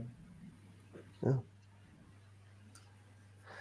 So in Well, other let's take a words, break. you don't have to walk it. You don't have to But walk they're from not the telling you door about to it the up curb, front. right? Is that what it's saving you? Walking it from the door to the curb, so you Yeah. pay for that. Okay, I can understand that. Yeah. If it was me, I'd just throw it out the window, let them pick it up and take it away. You know what I mean? It's ballet, right? You know? There you go. All right, let's take a break and hear from our next partner. Are you looking to elevate your business through exceptional content? Universe Media Publishing is your gateway to success. We understand that in the world of business, content is king, but not just any content. Your business deserves content that captivates, convinces, and converts your audience into clients. At Universe Media Publishing, we specialize in crafting SEO-rich web content, persuasive copywriting, and marketing copy that resonates with your audience. We don't just write, we engage, we connect, and we deliver results. Imagine your brand's voice amplified, your message crystal clear, and your presence dominating the digital landscape. That's the power of partnering with Universe Media Publishing. Don't let your business just blend in. Stand out, be heard, and make an impact. Connect with us at Universe Media Publishing, and let's turn your vision into reality. Visit universemediapublishing.com today. Your story, our expertise. Together, we'll create magic. All right, let's get back to it. From Go Banking Rates. I'm a real estate expert. 6 waterfront cities that are becoming unaffordable. So it calls out San Jose, San Francisco, San Diego, LA, Honolulu, and Boston. It also says that, you'd assume all waterfront properties are like out of touch, unaffordable, but there's still a fair amount of cities where waterfront is within reach as far as like affordability and what people make in that region. I just thought that I thought it was an interesting article for no other reason than I don't remember the last time any of those 6 cities were affordable. Like those are all high value markets, and I'm like, So I guess I was just trying to figure out wasn't sure what the point of the article was. Yeah, I don't know.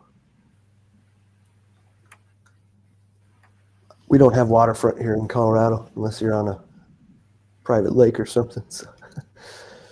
Yeah.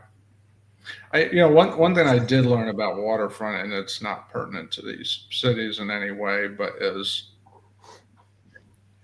we had a property on the lake once, and we learned through an investment that deep water lakefront is worth much more than some of these smaller lakes where maybe you can't run gas powered boats or things of that nature. So and I also learned that when you're not dealing with deep water and it's a bit shallower, you have the potential to have to do something called dredging, which is something we had to deal with once, which is not cheap, by the way. And you have to get permits from, in our case, it was the Corps of Engineers, the county, even the EPA. So I got to deal with them, and that was interesting. Not nearly as difficult as you would have thought. But it's waterfront is wonderful, but it comes with its own challenges. But I don't generally think of affordable with waterfront, but there might be places where it is. I'm sure there are. Yeah, like you said, if you got a lake view or ocean view or mountains, there's going to be a premium because we all want that, right? Yeah. Let's jump to the next one. Vanity Fair, Elon Musk's Maybe Club and Brett Bayer's $25 million mansion sale are fueling the Hamptons-ification of DC. It's a mouthful. So they're talking about people wanting to be closer to Trump to quote unquote bend his ear. Sounds like a good day to be a realtor up there. I guess so, yeah. There were some comments in there from some realtors that were actually pointing out that it's more affordable than other big meccas. Because see, if you want to buy a home in New York or Southampton, it could be 100 million to 150 million versus that 25 million, which is a bargain in Washington. Right. You can't afford not to buy a $25 million property. Anyway, It was I've never interesting. been The to DC. article said the $100 million, it used the phrase, a really good house. Yeah. It could cost 100 million to 150 million. And I'm like, I don't know. I think I live in a pretty good house, but I'm not getting 100 million for mine. I'm just saying.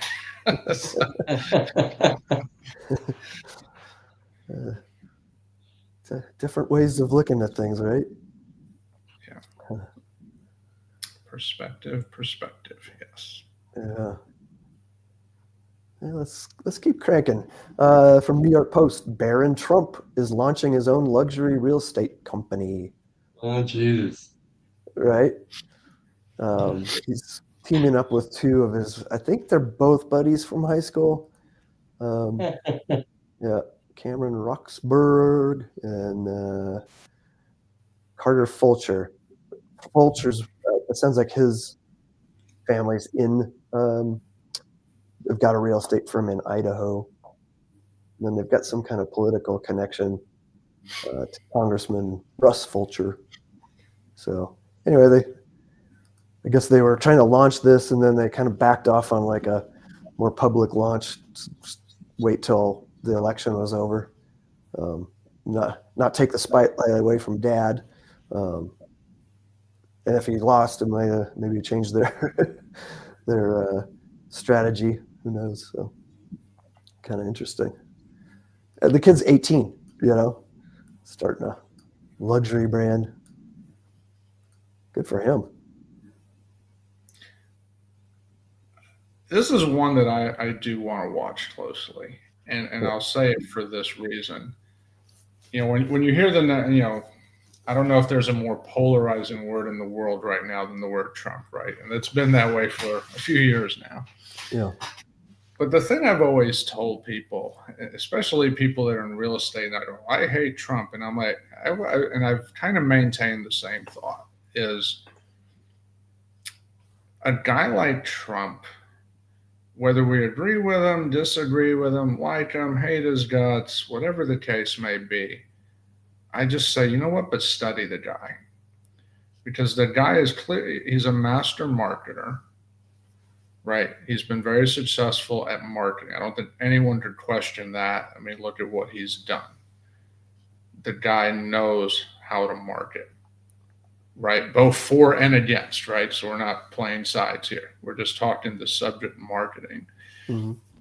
And the guy knows how to market. The guy knows how to brand, right? We've watched him brand other people. We've watched him brand initiatives and things, and even his own speech, right? It's just he knows how to brand. And so, I've gotten on a couple of his text message threads, and I'm telling you, the guy is a marketer. He knows how to brand. And so I always say, you know what, somebody like him, when he first got elected, I was like, you know what, whether he does a great job or a terrible job, I want to study his moves, because when do we get a chance to study someone who's a billionaire so easily? And both the positives and the negatives, right? Sure. I mean, some people will say he's incredibly flawed, and I'm like, you're right, he is incredibly flawed. By the way, so is everybody, right? To me, by the way, the fact that he's a flawed person is encouraging to me, because it's a refresher to me. Hey, if a flawed person can do what he did, so can I, right? It's actually an encouraging thing, rather than someone who's perfect and everything's right, because then it becomes this unattainable picture that's not reality. So I love that we can study what he's doing. I love that we can study his marketing. I love we can study his branding. And so when this article came out, and I had heard about this not too long ago, I was like, now we get to study, how does someone who's the son of a billionaire, I mean, just think about that for a moment. 18 years old and starting a luxury brand. Now the easy thing to say is, well, he's got Trump and he's got excuse and he has all this money and he has all the connections, and all of that may be fine and good and true. But are we just going to use that as an excuse to mask what we're capable of? Because I think that's what we're really good at doing, is we see that person and say, well, I can't do it. And boy, do we have a laundry list of why it won't work for us real fast. Rather than look at it and go, you know what, the kid's 18, he's going to start a luxury brand. If he can do it, why can't Yeah, I love that. Why can't anyone on this call right now? And I'm not saying we should, but I'm just saying, if we wanted to, what's to stop us? Yeah. Right. And so, to me, I love the story because it was a reminder of just simply what's possible. And that's why I'm very interested in seeing how it goes. Just, hey, if he can do it, let's see what moves he makes, because his dad's going to have a few opinions on the matter. Right. Let's see what some of those moves are, because guess what? We might see some moves we can emulate that could positively impact our business. Good perspective.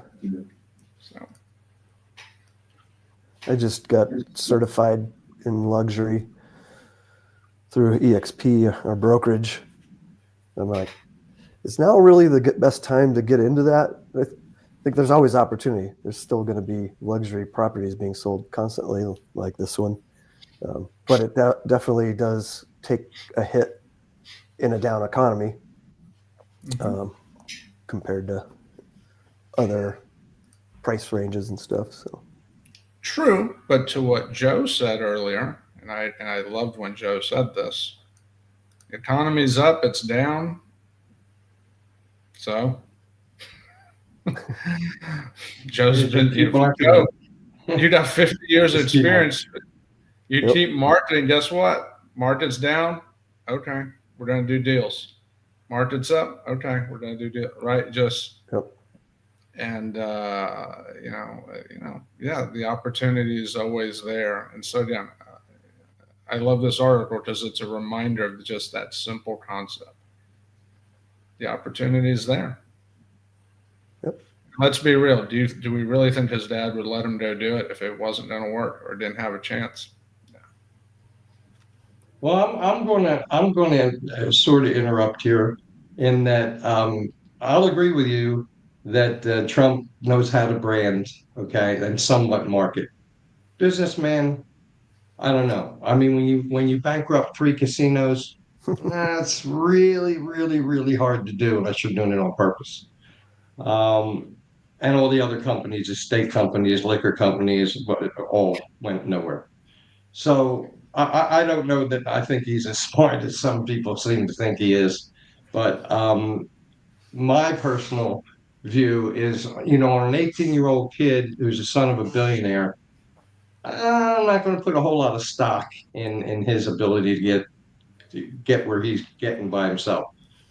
But the people that I like to follow, okay, are, for example, my partner. Real quick, is this guy Wallace Zhao, who was one of my students at one time, and then now we work together. But he was a guy that came over from China, in 2002, 10th grade education, couldn't speak English, didn't know our customs. He learned speaking English from watching cartoons. He worked at Friendlies and gas stations and whatnot, to make a living. Discovered real estate, became a realtor. First year as a realtor, the guy earned $200,000. So I don't know brokers that make $200,000. He did this in 1 year. 2 years later, he was a multimillionaire. Those are the guys that I'm interested in. Not to say, Frank, that wouldn't be a good thing to follow, but how much credit you can give this kid, I don't know. He's going to be set up with people that know what they're doing to begin with. His old man will make sure of that, because Trumps don't fail. So he don't want him to fail. So he's going to be hooked up with guys that know what they're doing, or his old man wouldn't let him do it, at least in my opinion. And so I'd prefer to for me, okay, it's a much more interesting story to see somebody at zero to become a multimillionaire in a couple of years, rather than this kid who's got God knows what behind him to go into this because you don't know nothing about luxury houses. What's he know? Okay, I mean, what could he possibly know? So he's got to be set up with a bunch of. So I think it's the people he's set up with that you want to watch, Right. not him. They're the guys guiding this thing. And that may be the case. That may be the case. And I would actually counter that by saying I'm interested in studying both. Because the reality is the person that starts at zero and succeeds, they're going to have an awesome story. Oh, The yeah, person awesome. the person that starts with a silver spoon in their mouth, to use an old paraphrase or old phrase, they're going to have a story. The reality is there's plenty of people that also started at zero that are still at zero. But there's people that also started with a silver spoon in their mouth that then blew it all. Yeah. So many. Right. So and that's the beautiful thing is, regardless of where they start, a lot of people put a lot of weight on where they start. I don't really care where they start. It's one of the things I love from doing my podcast is I've heard so many stories. The one truth I've learned from my podcast is it really doesn't matter where you start. It's what did you do with what you had. Exactly. Whether you started as the son of a Donald Trump or you started at zero, what did you do? And by the way, some of the best stories I've heard, going back to the bankruptcies, and by the way, I do think he did a couple of those on purpose. I don't know. I think he might have. But here's the thing. What I really love is we all love to study the success story, right? But one of the biggest lessons I've learned is the best success stories are the people that they dealt with the dark times.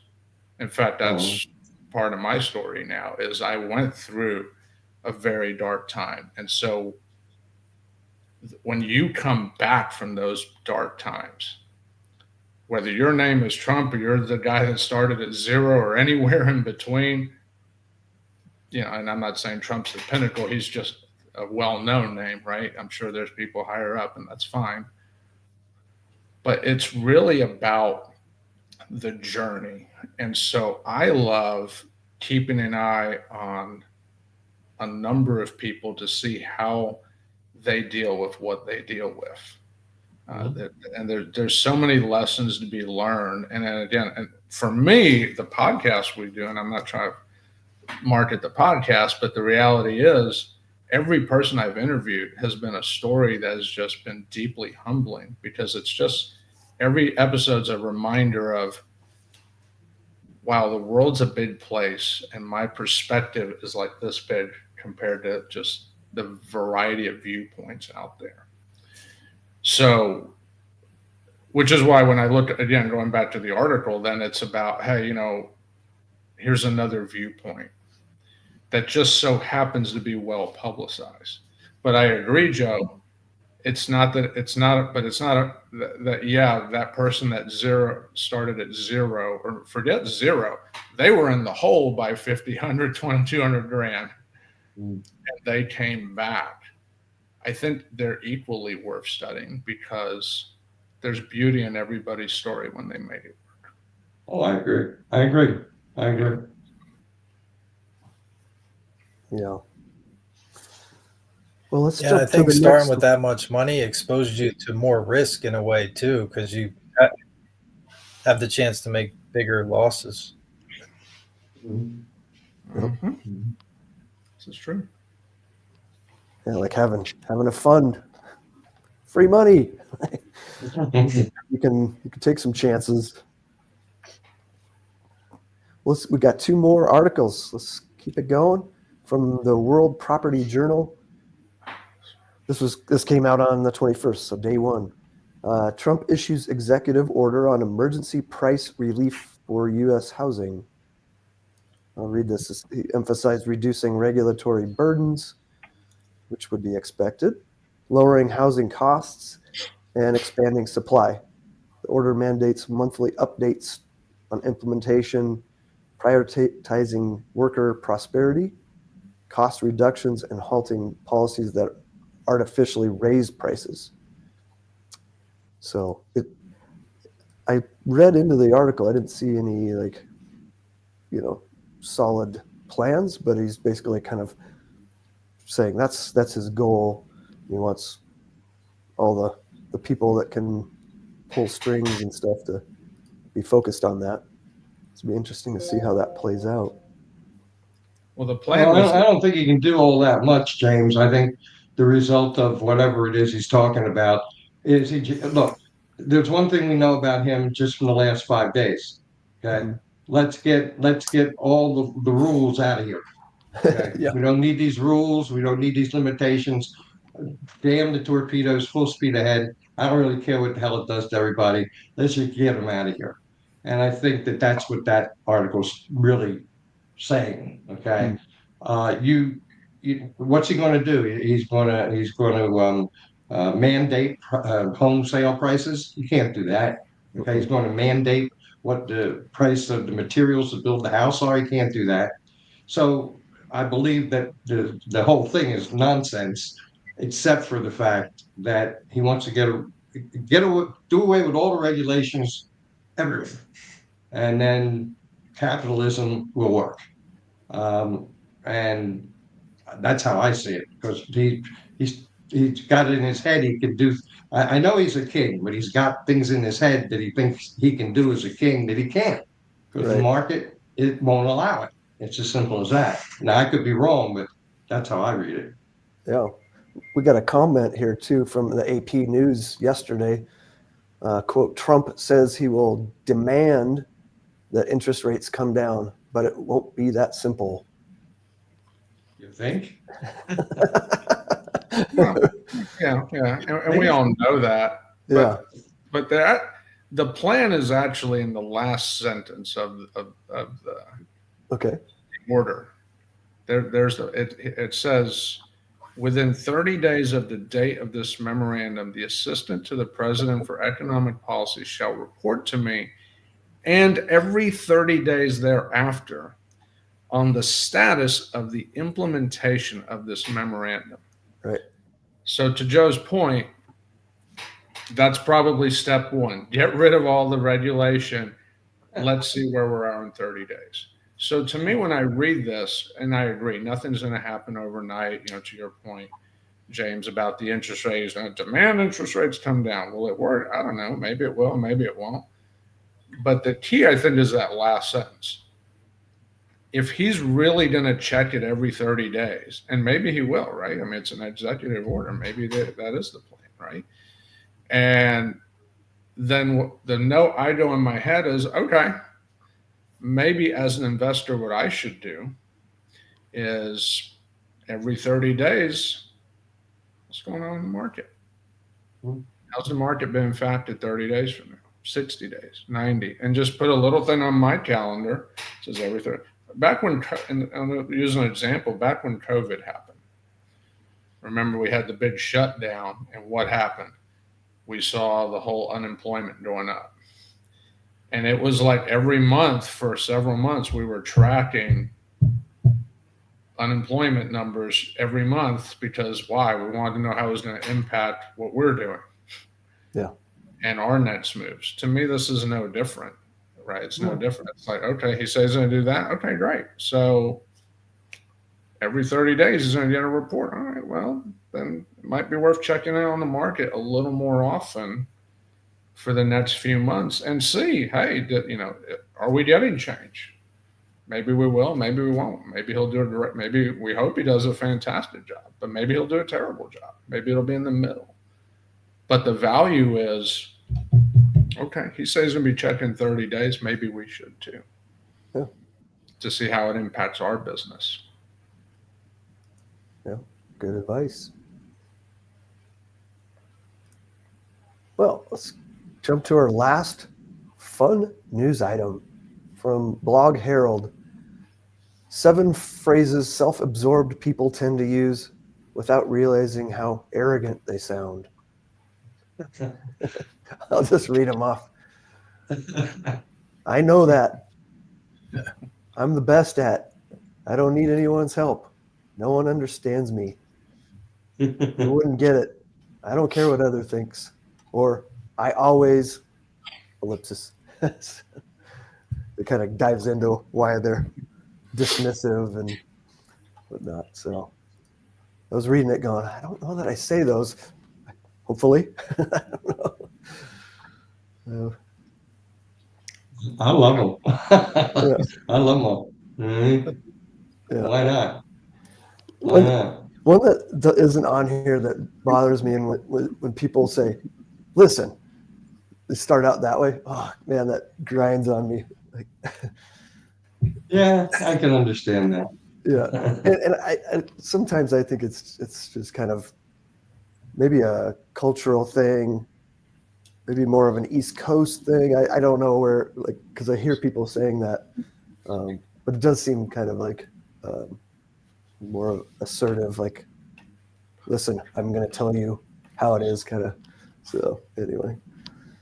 I think maybe it's because people don't like self-assured people. I mean, I don't need that. I'll do it myself. Okay. When people make statements that, I don't need any help, I can, and then do it. Okay. Yeah.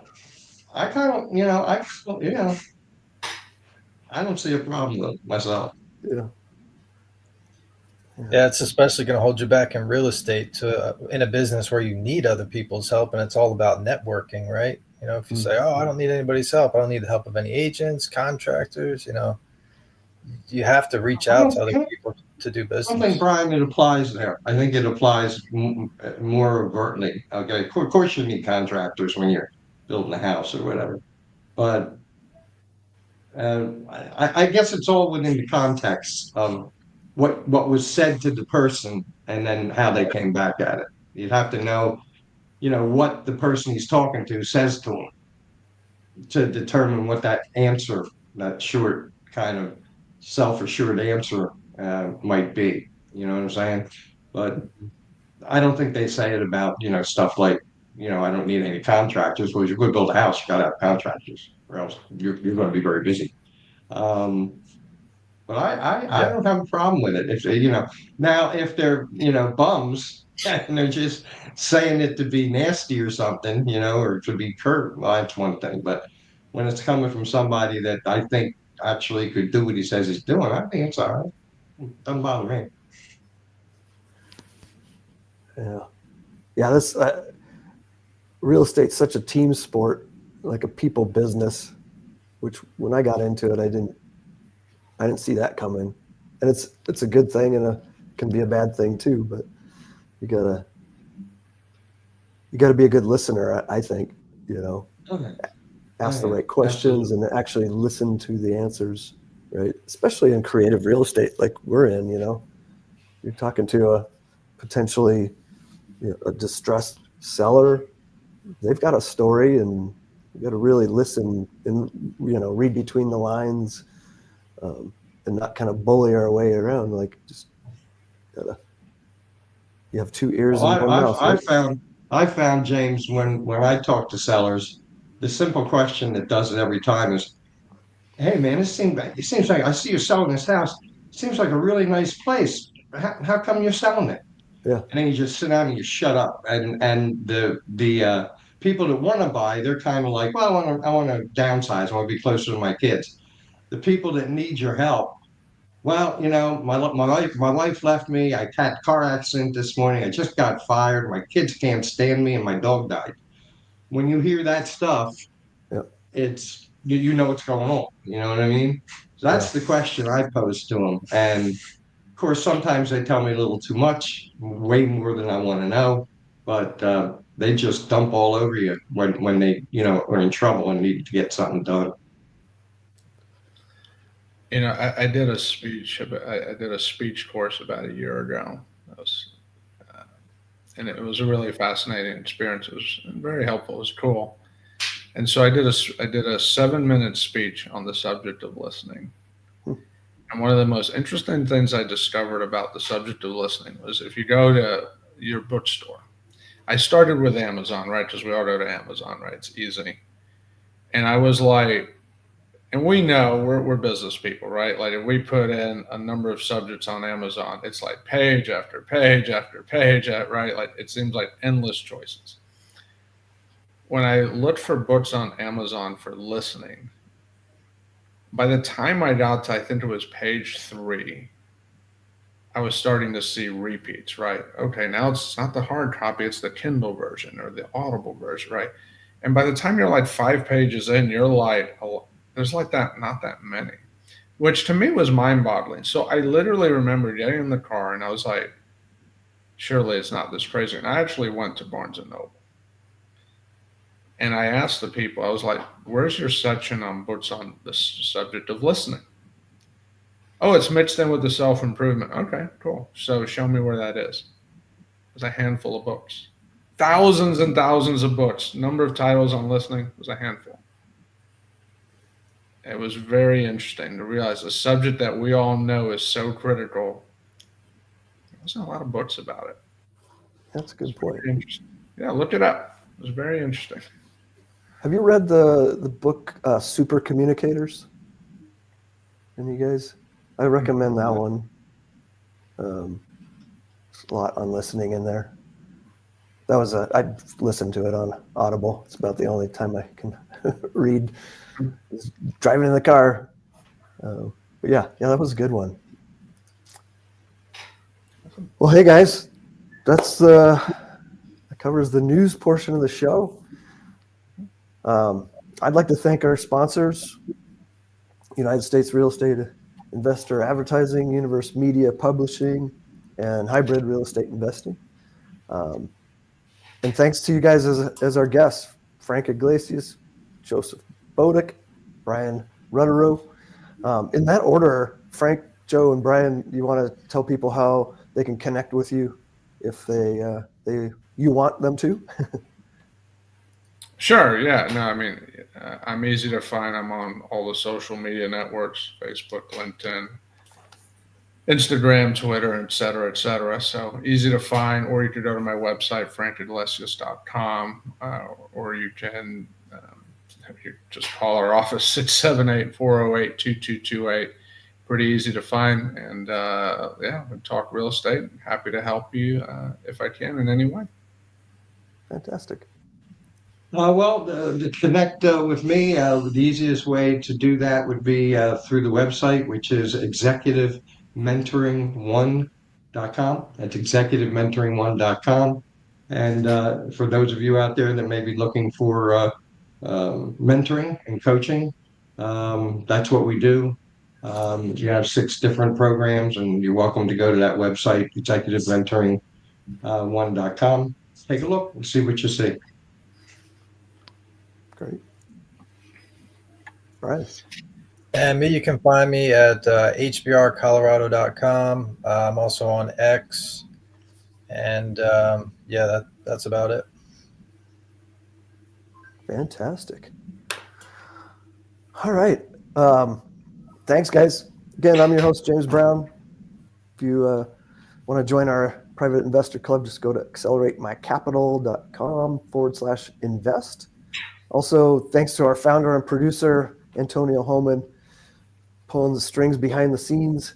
Follow and subscribe to This Month in Real Estate Investing at thismonthinrealestateinvesting.com, or go to your favorite podcast app. If you run across any interesting news that you want us to cover, let us know, or events, or have suggestions for other awesome guests like we had today. Feel free to just share by emailing Antonio at UnitedStatesRealEstateInvestor.com. And remember, when one door closes, another door opens to financial freedom. Thanks.